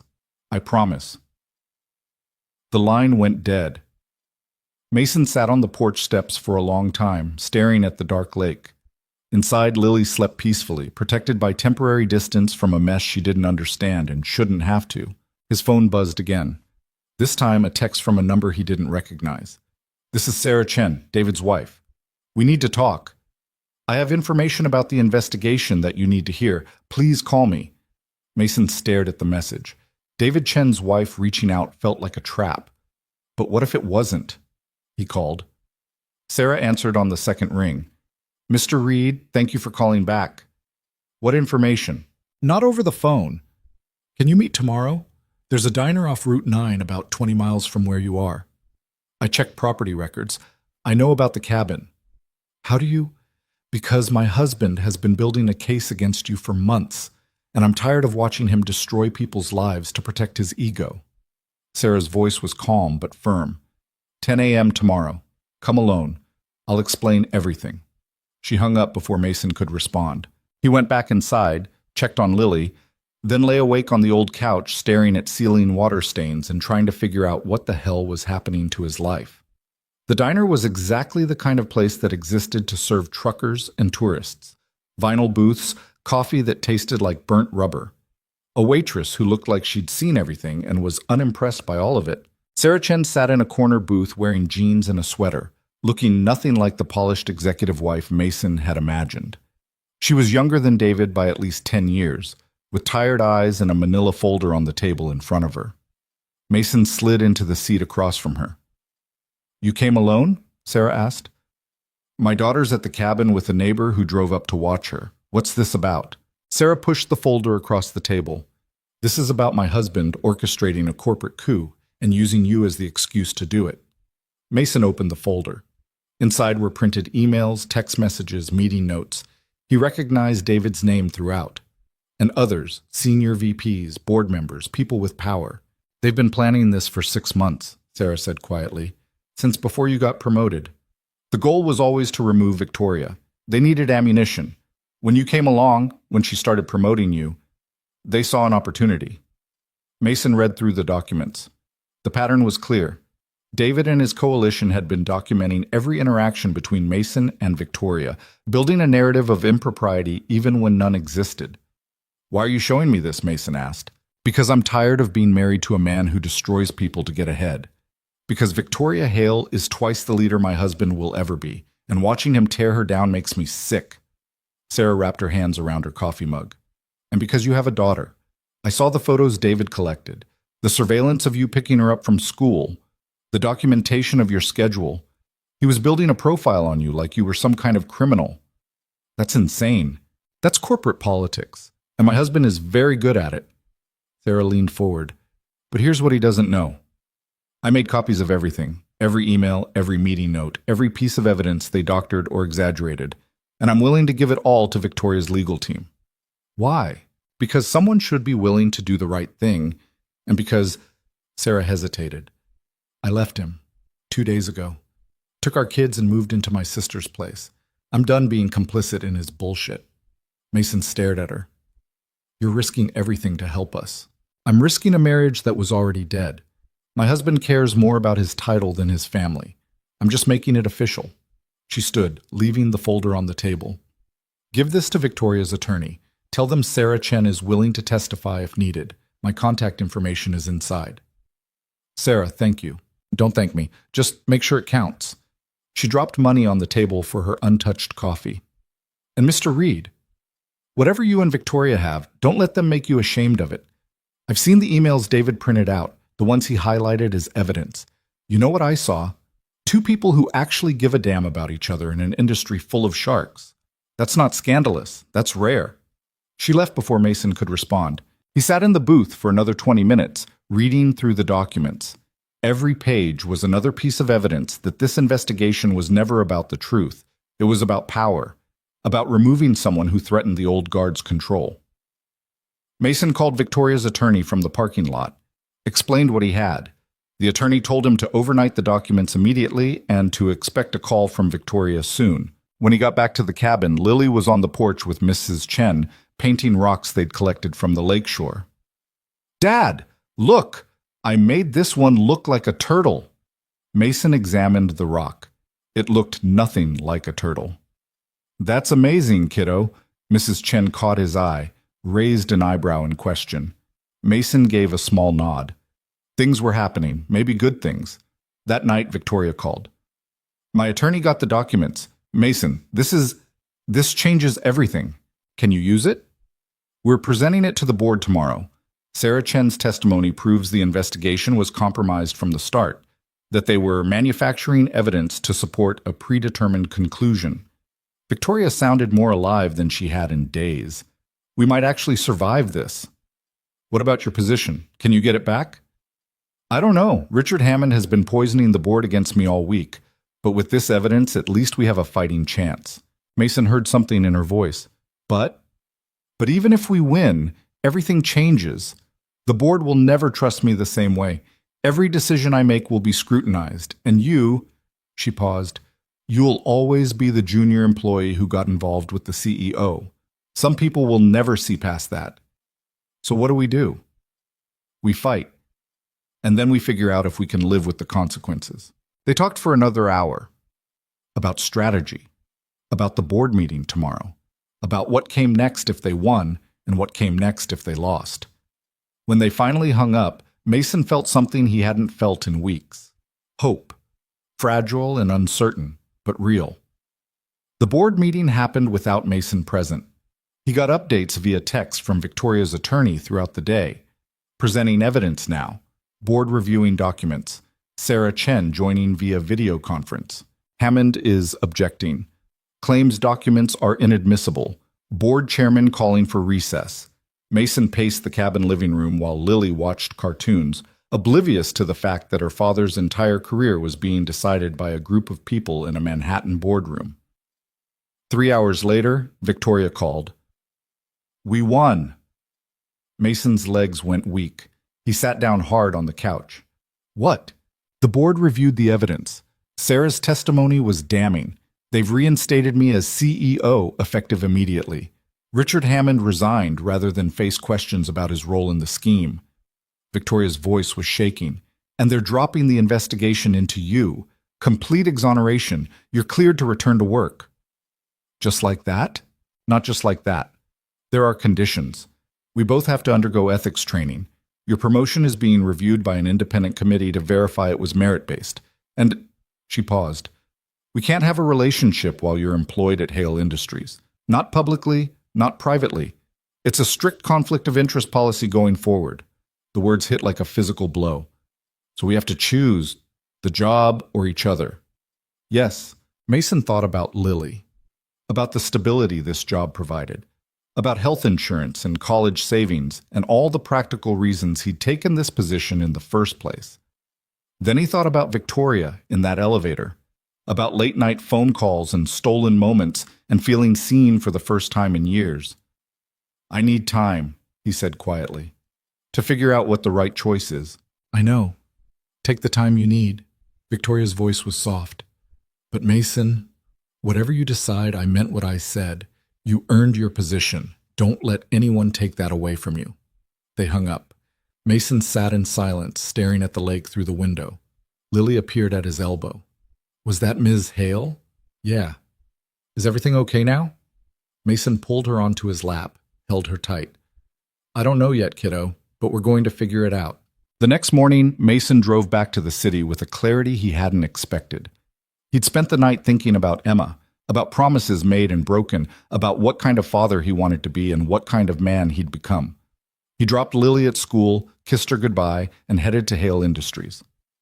Victoria's assistant looked surprised to see him. Mr. Reed, we weren't expecting you back until... I need to see Victoria. Is she available?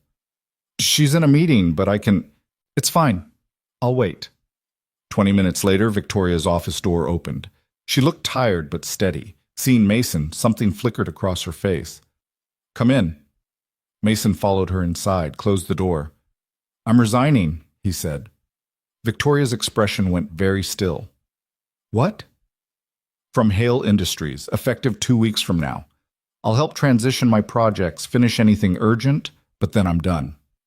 Because of the board's conditions, Mason, you don't have to... I'm not resigning because of the board. I'm resigning because I can't be both the employee you need and the partner I want to be. And between those two things, the choice is obvious. Victoria stared at him. You're choosing me over your career. I'm choosing us over a job I was using to prove something to myself. I'm good at this work, Victoria. You showed me that. But there are other companies, other opportunities. This is the only you. What about Lily? The stability you need? I've got savings. Severance will help. And I've already started looking at positions with companies that don't have anti-fraternization policies. Mason moved closer. I spent 3 years building a life around playing it safe, around making sure nothing could hurt us because we'd already been hurt enough. But Lily asked me if I was sad, and I realized I've been sad for years, until you. Victoria's eyes were bright. This is insane. Probably, but you're the one who told me strange doesn't mean wrong. She kissed him, not careful or hidden, just real. When they broke apart, Victoria rested her forehead against his.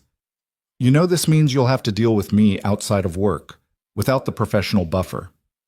Terrifying prospect. I'm serious. I'm difficult. I don't know how to turn off the CEO brain. I'll probably try to optimize our relationship like it's a quarterly review. I'm a single dad who hasn't dated seriously in 3 years and comes with a 7-year-old who will judge your Disney princess opinions. We're both disasters. So we're doing this? Yeah, we're doing this. The next 2 weeks were chaos of the good kind. Mason wrapped up his projects, trained his replacement, said goodbye to colleagues who'd become friends. Some people understood his decision. Others thought he was throwing away his career for a relationship that would probably fail. David Chen cleaned out his office the same week Mason did, fired for his role in the investigation scheme. They passed each other in the hallway once. David didn't say anything, just looked at Mason with an expression that might have been respect or might have been hatred. Mason couldn't tell and didn't particularly care. On his last day, Mason stood in his empty office looking out at Manhattan. A year ago, he'd been invisible. Now he was walking away from the job that had made him visible on his own terms. Victoria appeared in the doorway. Ready? Yeah, just taking it in. Any regrets? Mason thought about it honestly. Not about leaving, maybe about the mess we caused getting here, but not about the choice itself. Good. Because Lily's waiting downstairs with Mrs. Chen. Something about wanting to see where you worked before you quit. They rode the elevator down together. The same elevator where this had all started. Victoria caught his hand, squeezed once. Thank you, she said quietly, for being brave enough to choose this. Thank you for being worth choosing. The doors opened. Lily was in the lobby with Mrs. Chen, spinning in circles on the marble floor and watching her reflection in the glass walls. When she saw Mason, she ran over. Dad, can we go get pizza now? You promised. Pizza it is. Victoria hung back, uncertain. She and Lily had never actually met. This was new territory for all of them. Lily looked up at her. Are you Miss Hale? I am. You must be Lily. Dad talks about you a lot. He smiles when he does it, which is weird because he used to just look tired when he talked about work. Victoria laughed. Actually laughed. I've been told I have that effect. Do you like pizza? The question was so direct, so Lily, that Victoria looked momentarily lost. Mason stepped in. What Lily's really asking is if you want to join us for dinner. I would love to. Victoria crouched down to Lily's level. But I have to warn you, I'm going to ask you all about your Disney princess opinions. I hear you have strong feelings about Moana. Lily's face lit up. She's the best one because she doesn't need a prince, and she saves her whole island, and she has a cool grandma.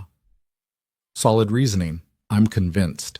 They left the building together, Mason, Victoria, Lily, and Mrs. Chen, who insisted on joining because she'd grown attached to the whole mess and wanted to see how it turned out. The pizza place was loud and crowded and perfect. Lily dominated the conversation, telling Victoria about school and her magic tricks and the science museum trip she'd finally gotten to attend last week. Victoria listened like Lily was the most interesting person in the room, asked follow-up questions, laughed at the right moments. And when Lily accidentally spilled soda across the table, Victoria helped clean it up without making a thing about it. Mason watched them together and felt something settle in his chest. This was right. Messy and complicated and absolutely right. After dinner, they walked Lily and Mrs. Chen to their building. Lily hugged Victoria goodbye without being prompted, which felt like approval. Then it was just Mason and Victoria on a Manhattan sidewalk at 8 p.m. on a Friday night. "So," Victoria said, "what now?" "Now I start job hunting. You go back to running a billion-dollar company. We figure out how to date like normal people." "We're not normal people." "No, but we can try." Victoria smiled, the real smile, the one that made her look younger and less guarded and fully present. "I'm holding you to that." They walked through the city together, not quite holding hands, but close enough that their shoulders bumped occasionally. Two people who'd found each other in an elevator and somehow managed to survive everything that came after. It wasn't perfect. Victoria still worked insane hours. Mason still struggled with balancing fatherhood and his own needs. They fought sometimes, about scheduling, about boundaries, about Victoria's tendency to treat their relationship like a project that needed optimizing. But they also laughed, built inside jokes, learned each other's rhythms. Victoria became a fixture in Lily's life, showing up for school events and teaching her about negotiation tactics that made parent-teacher conferences both easier and slightly concerning. Mason found a position at a smaller firm that valued his skills without the politics. The pay was less, but the stress was manageable, and he never missed pickup. And late at night, when Lily was asleep and the city was quiet, Mason and Victoria would sit on his apartment balcony and talk about nothing important while Manhattan glittered below them. "Do you ever regret it?" Victoria asked one night. "Walking away from everything we built?" Mason looked at her, really looked, at the woman who'd seen him when he was invisible, who'd pushed him to be more than he thought he could be, who'd chosen him even when it cost her everything. "Not even once," he said, and he meant it. 6 months after leaving Hale Industries, Mason stood in a conference room at Sterling Analytics, presenting quarterly projections to a group of executives who actually seemed interested in what he had to say. The firm was smaller, the stakes lower, but the work was solid, and nobody questioned whether he'd earned his seat at the table. His phone buzzed during a break. "Victoria. Lily's school called. She's in the nurse's office. Says her stomach hurts." Mason texted back immediately. "On my way." He grabbed his laptop, made apologies to his team, and was out the door in under 3 minutes. This was the difference between Sterling and Hale Industries. Here, leaving for a family emergency didn't require explanation or justification. It was just understood. 20 minutes later, he found Lily curled up on the nurse's cot, looking miserable. "Hey, kiddo, what's going on?" "My stomach really hurts." But her eyes were red like she'd been crying. The nurse pulled Mason aside. "No fever, no other symptoms, but she was pretty upset when she came in. Asked specifically if we could call Ms. Hale instead of you." That stung more than it should have. In the car, Lily was quiet. Too quiet. "Want to tell me what's really going on?" Mason asked. "My stomach does hurt."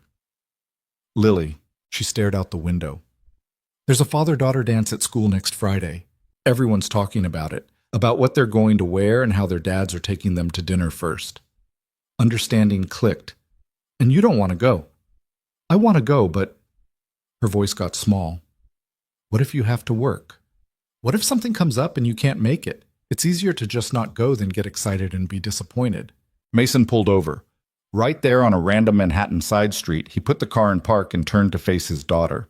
"I have never missed one of your school events since I left Hale Industries. Not one. Not because I'm perfect, but because I learned my lesson about what matters." He reached for her hand. "I'm going to that dance with you. We're going to dinner first. You're going to wear whatever ridiculous dress you want, and I'm going to embarrass you on the dance floor. That's a promise."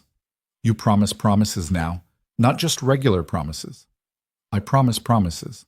Lily's lip trembled. "I don't want you to get a new job that makes you sad again." "I'm not sad anymore, Lily. I'm actually happy. And a lot of that is because I get to be your dad without feeling like I'm failing at it." She launched herself across the console and hugged him hard. Mason held her, the small person who'd been through so much and was still learning to trust that good things could last. When they got home, Victoria was already there. She'd let herself in with the key Mason had given her 2 months ago, a gesture that felt bigger than it probably should have. "How's the patient?" Victoria asked. "Faking," Lily said, then caught Mason's look. "Okay, half faking. My stomach did hurt a little." "Stress stomach ache," Victoria said knowingly. "I get those before board meetings. Hot chocolate helps." She headed to the kitchen like she lived there, which she sort of did now. 3 nights a week at Mason's place, 2 at hers, weekends negotiated based on Lily's schedule and Victoria's work crises. It wasn't conventional, but it worked. Later, after Lily went to bed, Mason found Victoria on the balcony with her laptop, reviewing documents for tomorrow's acquisition meeting. "You know you don't have to work every night you're here," Mason said. "I know, but this deal closes Friday and I want to review the contingency clauses one more time." Mason looked over her shoulder at the screen, immediately spotted an issue with the liability language. That section there. If the acquisition falls through, you're on the hook for the full termination fee. You need to cap it at 30% or negotiate a shared cost structure. Victoria stared at the screen, then at him. "How did you see that in 3 seconds?" "Because I'm good at this. And because you trained me well." She closed the laptop. "I miss having you in meetings. My new strategic development team is competent, but they don't push back the way you did. They tell me what they think I want to hear. That's because you're terrifying." "I'm not terrifying to you." "You're a little terrifying to me. I've just gotten used to it." Victoria smiled, but it faded quickly. The board approved a major expansion into Asian markets. It's going to mean a lot of travel over the next year. Hong Kong, Singapore, Tokyo, weeks at a time. Mason felt his stomach drop. "How many weeks?" 2 to 3 weeks per quarter. Maybe more if we run into complications. That's a lot of time away. "I know." Victoria looked out at the city. "I could turn it down. Let someone else lead the expansion." "You're not going to do that." "No. But I wanted you to know I considered it." Mason sat beside her. "We'll figure it out. Same way we figured out everything else." "Will we?" "Because this is different, Mason. This isn't late nights at the office or weekend work sessions. This is me being literally on the other side of the world while you're here raising Lily alone." "I've been raising Lily alone for years. I can handle it." "That's not the point." Victoria's voice was frustrated now. "The point is you shouldn't have to. The point is I'm asking you to build a life with me while simultaneously telling you I'm going to be absent for huge chunks of it." "So what are you saying? You want to end this?" "No. I'm saying I don't know how to be both the CEO I need to be and the partner you deserve." She turned to face him fully. "And I'm terrified that eventually you're going to realize you'd be better off with someone who can actually be present. Someone with a normal job and normal hours, who can show up for school events and family dinners without their phone buzzing every 5 minutes. Mason had heard this fear before, in different words. It usually came out late at night when Victoria was exhausted and her guard was down. "You know what Lily said to me today?" Mason said quietly. "She said, I'm not sad anymore." That was her metric for whether my life was working, not whether I was successful or impressive or climbing some ladder, just whether I seemed happy. "Are you?" "Happy?" "Yeah, even with the complications. Even with you traveling half the year and me figuring out how to build a career that doesn't consume my life. I'm happy." He took her hand. "You keep waiting for me to realize I made a mistake choosing you. But Victoria, you're not a mistake. You're the best decision I've made since Lily was born." "That's a low bar. Lily wasn't a decision, she was a biological inevitability." "You know what I mean." Victoria leaned against him. "I do.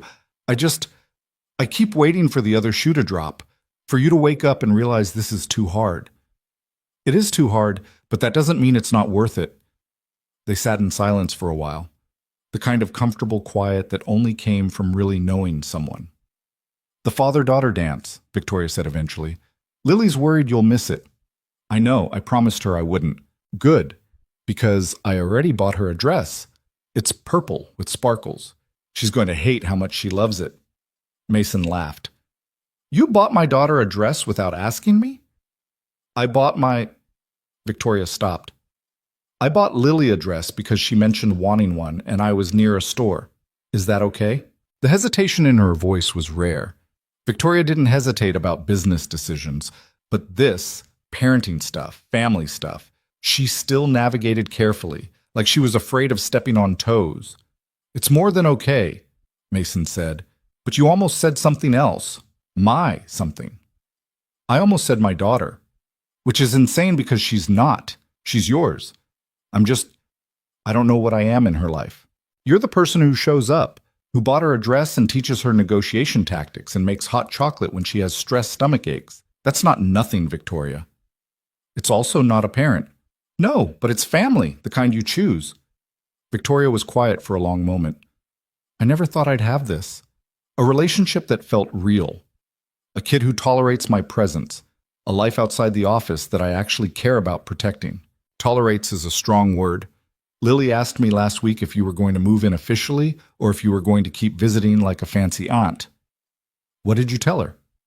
I told her that was a question for you and me to figure out together. Mason paused. But since we're on the topic, what do you think about moving in? Officially. Victoria turned to stare at him. Are you serious? I've been thinking about it for a while. You're here half the week anyway. Lily's gotten used to you being around. And I like coming home to you, even when you're working, even when you're stressed about some board crisis. I just like knowing you're there. I have a penthouse apartment in Manhattan. You have a 2-bedroom in a building with questionable plumbing. So we get a new place, something bigger, somewhere between your world and mine. That's a huge step. Yeah, but we've taken bigger ones. We survived a corporate investigation and a media circus, and you getting temporarily fired. Moving in together seems manageable in comparison. Victoria laughed. Actually, laughed. That's possibly the worst proposal for cohabitation I've ever heard. I'm out of practice with this relationship stuff. Give me a break. She kissed him, soft and certain. Ask me again in 3 months, after the first Asia trip. If we survive that and you still want me taking up closet space, we'll talk seriously about it. Deal. The next few months tested them in ways neither expected. Victoria left for Hong Kong in early November, and the 2-week trip stretched to 3 when negotiations stalled. Mason handled Lily's routine solo, juggled work deadlines, dealt with a burst pipe in the apartment that flooded half the living room. They video called every night when time zones aligned. Sometimes Victoria looked exhausted and wired, talking a mile a minute about contract clauses and cultural differences, and executives who were making her life difficult. Sometimes Mason looked defeated, explaining that Lily had a meltdown about homework, and he'd burned dinner and everything felt harder without Victoria there. I miss you, Victoria said one night, her face pixelated on the screen. I miss you too, but we're surviving. Barely. Barely still counts. When Victoria finally came home, Lily launched herself at her in the airport terminal like Victoria had been gone for years instead of weeks. You're back. Did you bring me something? Lily, you can't just ask for presents, Mason said. It's fine. Victoria pulled a small package from her bag. I brought you something from Tokyo. It's a puzzle box. Lily took it reverently. How does it open? You have to figure it out. That's the point. Lily immediately sat cross-legged on the airport floor, working at the box with intense concentration. Victoria looked at Mason. Hi. Hi. They stood there grinning at each other like idiots until Lily yelled that she'd opened the box and found chocolate inside, and could she eat it right now even though it was almost bedtime. Life found a rhythm after that. Not perfect, not easy, but sustainable. Victoria traveled. Mason held down the home front. They fought sometimes about scheduling and priorities and Victoria's tendency to check work emails during Lily's bedtime stories. But they also figured out how to compromise, how to support each other through hard days, how to build something that worked even when circumstances made it difficult. The father-daughter dance happened in December. Mason wore a suit Lily insisted was too boring until Victoria showed up and told him he looked handsome, at which point Lily decided it was acceptable. Lily wore the purple sparkly dress and was the most enthusiastic dancer on the floor, dragging Mason through every song while he tried not to step on her feet. Halfway through the evening, Lily tugged his sleeve. Can Victoria dance with us? Mason looked over to where Victoria sat at the parent tables, checking her phone and looking slightly out of place. She's not officially your parent, kiddo. This is a father-daughter thing. But she's family. You said so. Mason couldn't argue with that logic. They walked over together. Victoria looked up, surprised. Lily has a request, Mason said. I want you to dance with us, Lily said firmly, because you're family and family dances together. Something crossed Victoria's face.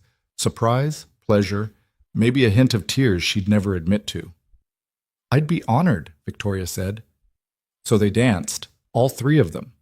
probably breaking some unwritten father-daughter dance rule, but nobody seemed to care.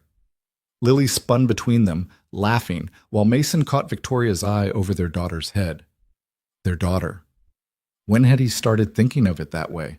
Later that night, after Lily was asleep and Victoria was packing for another trip, Singapore this time, 10 days, Mason found her in the bedroom staring at an open suitcase like it was a problem she couldn't solve. "What's wrong?" he asked.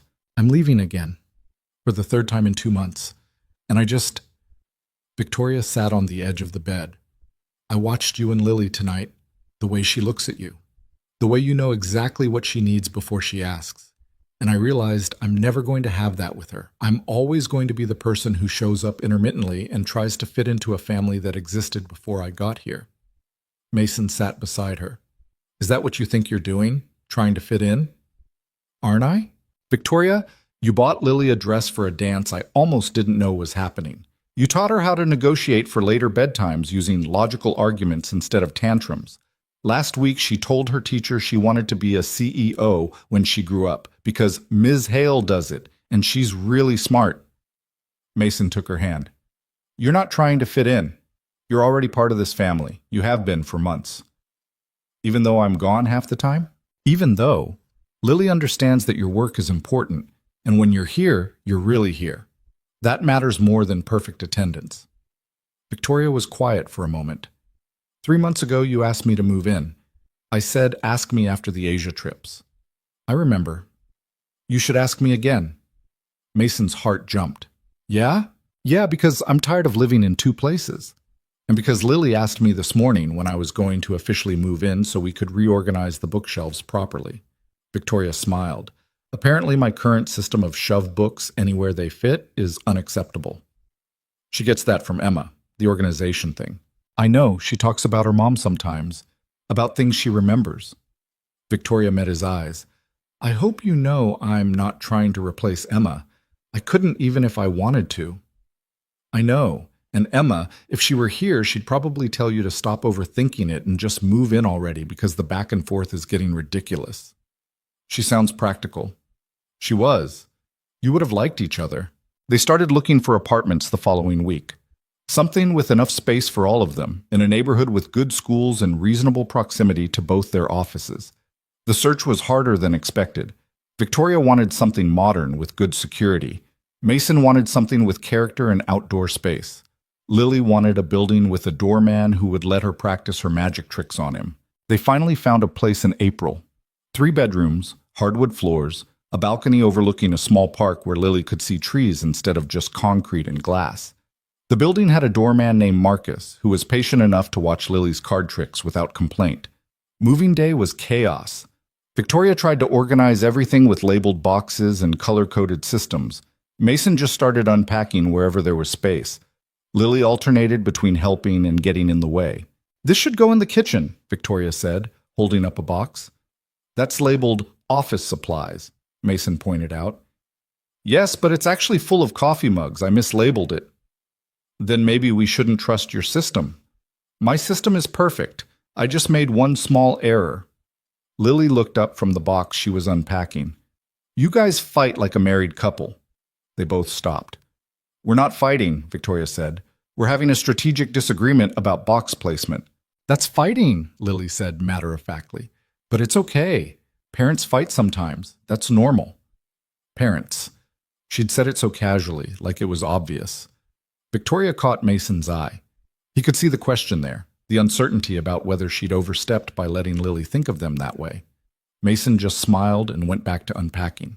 That night, surrounded by half-empty boxes and furniture that didn't quite fit yet, they ordered Chinese food and ate sitting on the floor because they hadn't assembled the dining table yet. "This is a disaster," Victoria said, looking around at the chaos. "Yeah," Mason agreed, "but it's our disaster now." Lily was asleep on his couch by 8, exhausted from the move. Mason carried her to her new bedroom, the one she'd already decorated with posters and stuffed animals and the wooden duck from the cabin. When he came back to the living room, Victoria was standing by the window looking out at the park. "Thank you," she said quietly. "For what?" "For letting me be part of this. Your life with Lily. I know it wasn't easy. bringing someone new into something you'd built so carefully. It wasn't easy, Mason admitted, but not because of you, because I was scared of getting it wrong, of Lily getting hurt, of building something good and watching it fall apart. Are you still scared? Terrified, but in a different way now. Mason joined her at the window. Now I'm scared of losing this, of something happening that takes it away. But that's just life, right? Being scared of losing the things that matter. Victoria leaned against him. I spent so many years thinking I didn't need this. Family, partnership, someone who knew me when I wasn't being the CEO. She paused. I was wrong. Turns out I needed it more than I realized. We all need it. Some of us just take longer to admit it. They stood there watching the city lights, two people who'd met by accident in an elevator and somehow built something real from the wreckage of their individual lives. The next morning, Lily woke up early and wandered into Mason and Victoria's room. Can we make pancakes? She asked, climbing onto the bed between them. Victoria groaned. It's 6:30 on a Saturday. Pancakes don't care what time it is. Mason laughed. She's got a point. So they made pancakes in their new kitchen, with Victoria following the recipe exactly. While Mason added chocolate chips when she wasn't looking, and Lily supervised from a stool, offering suggestions nobody asked for. It was messy and chaotic, and the pancakes were slightly burned, but Lily declared them the best pancakes she'd ever had, and insisted on taking a photo to show her teacher on Monday. Later, while Lily was in her room playing, Victoria pulled Mason aside. I've been thinking about something, she said. About Lily. What about her? I know I'm not her parent legally, and I know that's a complicated conversation with a lot of implications, but Victoria hesitated, which was rare for her. I want to be more than just your girlfriend who lives here. I want to be someone Lily can depend on, someone who has actual standing in her life if something happens to you. Mason's chest tightened. Are you talking about adoption? I don't know, maybe? Or guardianship? I haven't researched the legal details. Victoria met his eyes. I just know that I love that kid, and I love you, and I want to make sure that if something happens, which it won't, but if it does, Lily doesn't lose everyone. Mason thought about Emma, about the promise he'd made to always put Lily first, about what Emma would think of this woman who'd walked into their lives and somehow made their family bigger instead of replacing what they'd lost. We should talk to Lily, he said.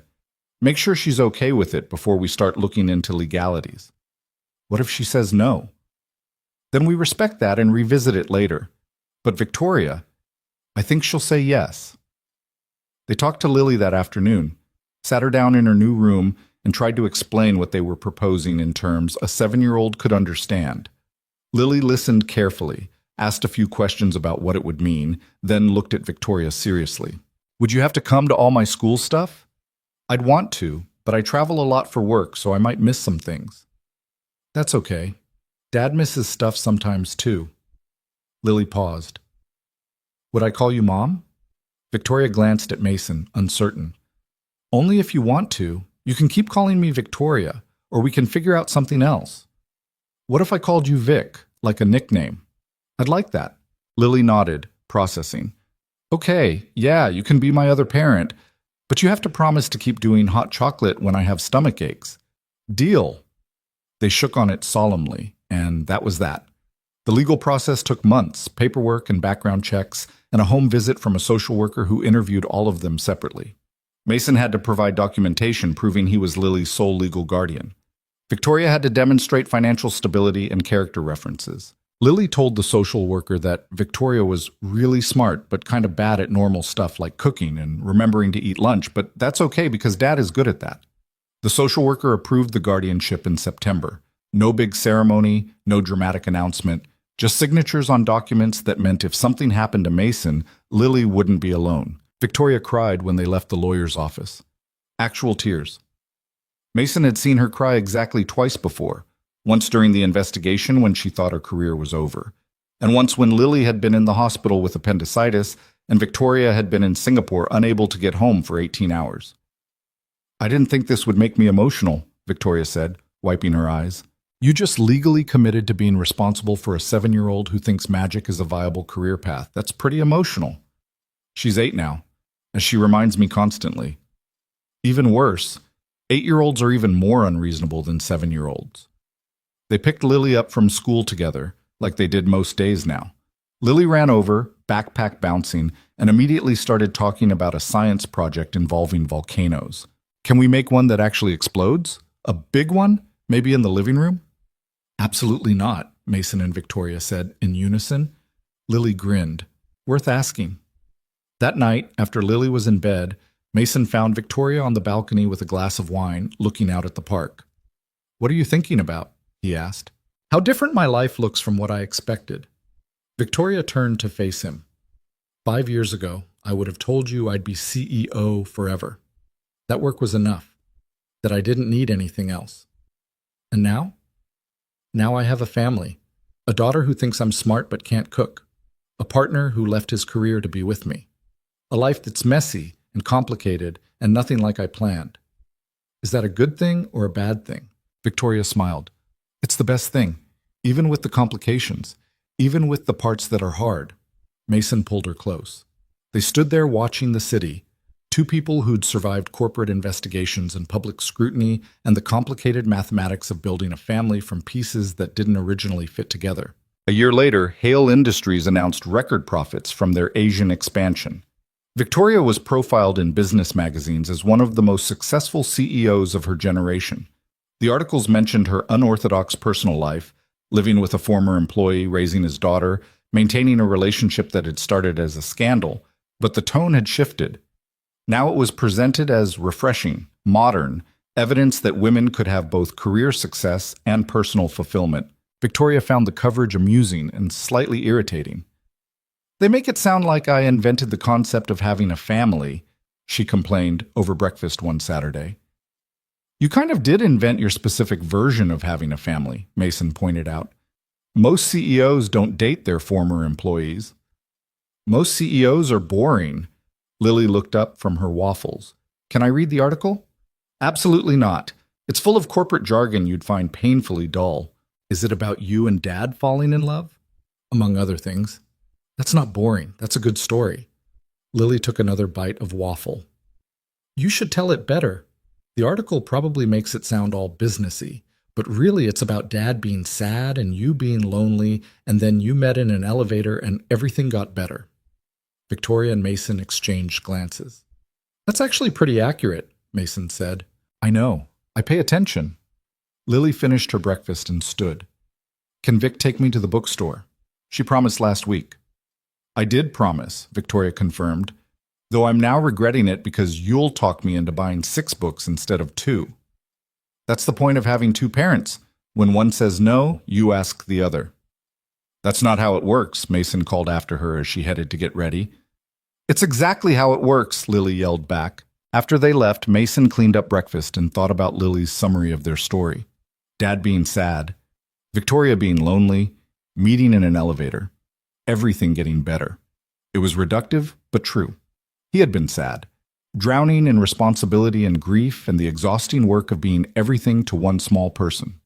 Victoria had been lonely, surrounded by people, but truly known by nobody. And then an elevator had stopped between floors. Sometimes Mason still thought about that moment. What would have happened if Victoria had taken her private elevator that morning? If he'd been running late and missed that car? If they'd ridden those 43 minutes in silence instead of talking? His whole life would be different, smaller, safer, maybe, but emptier. The apartment door opened. Victoria poked her head in. Forgot my wallet. Also, Lily wants to know if we can get a dog. Absolutely not. That's what I said. But she's developing a very persuasive argument about responsibility and companionship. I think she's been reading my business negotiation books. That's your fault for leaving them where she can reach them. Fair point. Victoria grabbed her wallet, then paused. What are you thinking about? You have that reflective look. Just how lucky we got, with the elevator stopping that day. Luck had nothing to do with it. Elevator maintenance schedules are based on usage patterns and mechanical wear. You know what I mean. Victoria smiled, walked over and kissed him. Yeah, I do. And for the record, I think we're pretty lucky too. She left again, the sound of her heels clicking down the hallway, mixing with Lily's chatter about which bookstore they should try first. Mason stood in the quiet apartment, surrounded by the evidence of their shared life. Lily's drawings on the fridge next to Victoria's work notes. Mason's books mixed with Victoria's on the shelves. Photos from the past year covering every surface. The three of them at the cabin, Lily's birthday party, a candid shot someone had taken of Victoria and Mason dancing at a company event. This was what building a life looked like. Not perfect, not neat, full of compromise and negotiation and moments of doubt, but real, solid, worth every difficult conversation and sacrifice it had taken to get here. His phone buzzed, a text from Victoria. Lily wants to get ice cream after the bookstore. I'm blaming you if she's impossible tonight. Totally worth it, Mason texted back. Agreed. Love you? Love you too. 2 years after moving in together, on a random Tuesday in October, Victoria came home from work looking uncharacteristically nervous. We need to talk, she said. Mason's stomach dropped. Those 4 words had never preceded good news. What happened? He asked. Victoria sat on the couch, patted the seat beside her. The board offered me a position, CEO of Hale International. It's a new division they're creating to handle all global operations. That's incredible. Congratulations. It's based in London. The words hung in the air. London, Mason repeated. As in England, London. As in we'd have to move, all of us, for at least 3 years, possibly longer. Mason's brain stuttered. When? 6 months. They want the division operational by next April. What did you tell them? That I needed to discuss it with my family first. Victoria's voice was careful. Because this isn't just my decision anymore. It affects all of us. Lily's school, your job, everything we've built here. Mason stood up, started pacing. London, that's not a small move. I know. Lily would have to leave her friends, change schools, learn a whole new city. I know. And my job, I'd have to find something new, in a different country with different work culture, and I know, Mason. Victoria stood too, which is why I told them I needed time, because if you say no, if this is too much, I'll turn it down. You'd turn down being CEO of a global division? I'd turn down anything that meant losing this, losing you and Lily. Victoria moved closer. I've learned that lesson. Work isn't everything, and no title is worth sacrificing my family for. Mason looked at her, at the woman who'd once told him she'd built walls so high nobody could see over them, who'd learned to love a ready-made family and all the complications that came with it, who was willing to walk away from the opportunity of a lifetime because she understood what really mattered. We should ask Lily, he said. They talked to her that night, explained the opportunity, what it would mean, the changes it would require. Lily listened carefully, asked questions about London, about whether they had good bookstores and if she could still video call her friends from New York. Would we all go together? She asked finally. Yes, Victoria said.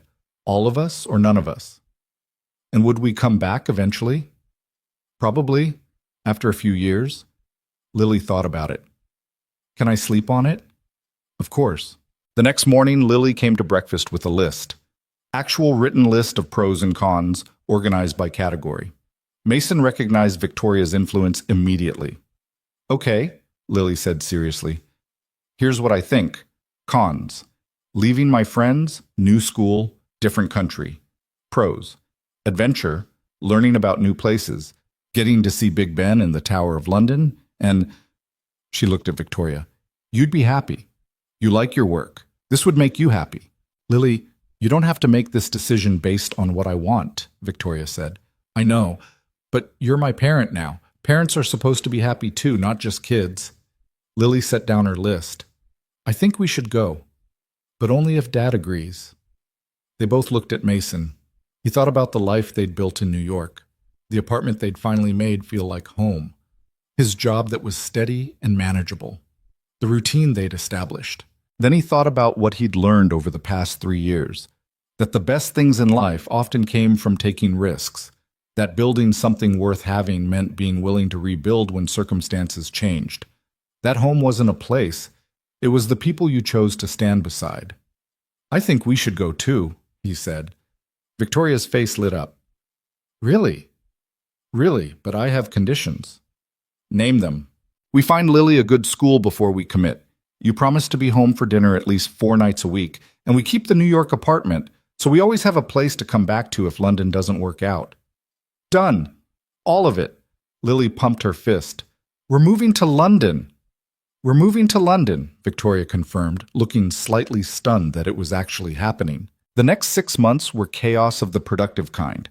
Selling Victoria's Manhattan penthouse, finding renters for their apartment, researching schools in London, dealing with work visas and international moving companies, and all the bureaucracy that came with relocating a family across an ocean. Lily handled it better than either adult. She researched British slang, started watching BBC shows to get used to the accents, made a countdown calendar on her wall marking days until the move. Mason's firm was supportive, helped him find a position with their London office. The job was similar to what he'd been doing, but with slightly more responsibility and considerably better views. Victoria was back in full CEO mode, traveling between New York and London constantly to set up the new division. But she kept her promise about family dinners, about being present when she was home instead of just physically there while mentally at work. They moved in March. The London apartment was in Kensington, walking distance from Lily's new school and close to Victoria's office. Modern, but with character. Big windows overlooking a small garden square where kids played football and dogs chased each other in circles. It's smaller than New York, Lily observed on their first night, standing in her new bedroom. Yeah, Mason agreed. Is that okay? Yeah, it's cozy, like the cabin. She was right. The place had a warmth their New York apartment had taken months to achieve. That first year in London was an adjustment. Lily struggled initially at her new school, missing her friends and feeling like the weird American kid. Mason navigated a new workplace culture where people were polite but reserved until you proved yourself. Victoria worked insane hours getting the international division operational, but they made it work. Lily found friends who thought her American accent was cool and taught her cricket in exchange for baseball lessons. Mason earned respect at his new firm by being competent and not trying to prove he was the smartest person in the room. Victoria built a division that exceeded everyone's projections and proved she could lead on an international scale. And on weekends, they explored London together. Museums and markets and hidden parks, fish and chips by the Thames, day trips to countryside villages where Lily could run around in fields while Mason and Victoria held hands and pretended they weren't both exhausted from the week. One Saturday afternoon, almost exactly 3 years after that elevator had stopped, they were walking through Greenwich Park when Lily ran ahead to see the Royal Observatory. Victoria caught Mason's hand. Do you ever regret it? Regret what? All of this. Leaving your job at Hale, moving to London, building a life that's way more complicated than it needed to be. Mason thought about the man he'd been 3 years ago. Invisible. Drowning. Convinced that survival was the best he could hope for. Not even a little bit, he said. Even when it's hard? Especially when it's hard. The hard stuff is what makes it real, Victoria smiled. That's very philosophical. I have my moments, Lily called from up ahead, waving for them to hurry up so they could see the prime meridian. They walked faster, catching up to their daughter at the line that divided the eastern and western hemispheres. Lily insisted on taking photos with one foot in each hemisphere, declaring herself internationally balanced. That's not what that means, Mason said. It's what it means now, Lily insisted. They took the photo anyway. Later, walking back through the park as the sun set over London, Lily between them holding both their hands, Mason thought about how strange life was. How one broken elevator, one moment of unexpected connection had changed everything. He'd been looking for stability when he met Victoria, for a way to provide for Lily while keeping his own head above water. Instead, he'd found something bigger, a partner who challenged him, a life that was messier and richer and fuller than anything he'd planned. Victoria squeezed his hand. When he looked over, she was smiling at something Lily was saying about whether they could get a dog now that they lived in a place with a garden square. Still no, Victoria was saying, but nice try. What if I build a really good case, with data and charts like you use at work? Then I'll be impressed by your presentation skills and still say no. Lily sighed dramatically. You're so stubborn. I'm consistent. There's a difference. Mason listened to them banter and felt something settle in his chest. This was it. This was the life he'd been too afraid to hope for. Not perfect, not simple, but his. That night, after Lily was asleep, Mason found Victoria on their small balcony overlooking the garden square. She was wrapped in a blanket, holding a mug of tea and looking out at the city lights. What are you thinking about? He asked, settling beside her. How different everything is from 3 years ago. How terrified I was that first day in the elevator with you. You didn't seem terrified. I was having a panic attack. I just hide it well. Victoria leaned against him. I kept thinking about how if anyone found out I'd lost control, even for 40 minutes, it would undermine everything I'd built. All that fear over nothing. Not nothing. You were vulnerable in front of someone. That's scary. It was the best thing that could have happened because you didn't treat me differently after. Didn't act like I owed you something for witnessing a moment of weakness. You just saw me, the real me, and liked what you saw anyway. Mason kissed the top of her head. I more than liked it. I know. That was the scary part. They sat in comfortable silence, watching the square below. A couple walked past holding hands. A man was walking his dog. Normal people living normal lives in the same city where they were building their extraordinary one. Do you think we'll stay here? Victoria asked. In London? I don't know. Does it matter? Not really. As long as we're together, you, me, and Lily, the location is just geography. Mason thought about that. About how home had changed definition over the past 3 years. It wasn't New York or London or the cabin upstate. It was wherever the three of them were, making it work, building something that mattered. Yeah, he said, just geography. They stayed on the balcony a while longer, two people who'd met by accident and fallen in love on purpose, watching their city sleep while their daughter dreamed of dogs and adventures and all the possibilities that came with being 8 years old in a world that felt full of second chances. Inside, Lily's room was quiet except for the sound of her breathing. The wooden duck from the cabin sat on her nightstand next to a photo of Emma that Mason had given her when she asked about her mom. Victoria's business card was tucked into the frame, the one from that first elevator ride, with her personal number scribbled on the back.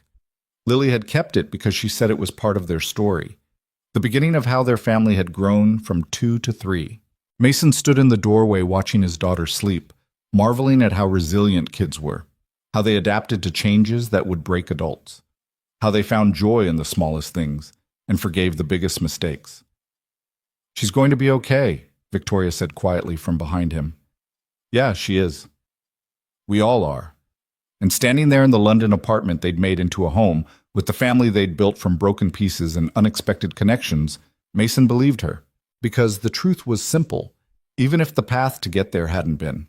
Sometimes life stopped between floors. Sometimes that interruption was exactly what you needed to see what you'd been missing. And sometimes, if you were very lucky and very brave, you found people who made the hard parts worth it. Mason Reed had stepped into an elevator as an invisible man drowning in responsibility. He'd stepped out as someone capable of being seen, of building a life that mattered, of choosing love even when it cost everything. He'd thought success looked like climbing ladders and earning titles and proving his worth to people who didn't care. Turned out, it looked like this. A sleeping daughter who felt secure enough to dream. A partner who'd learned to trust after years of building walls. A family that wasn't perfect but was real and chosen and worth every difficult moment it took to create. The elevator had stopped 3 years ago, but their story was just beginning.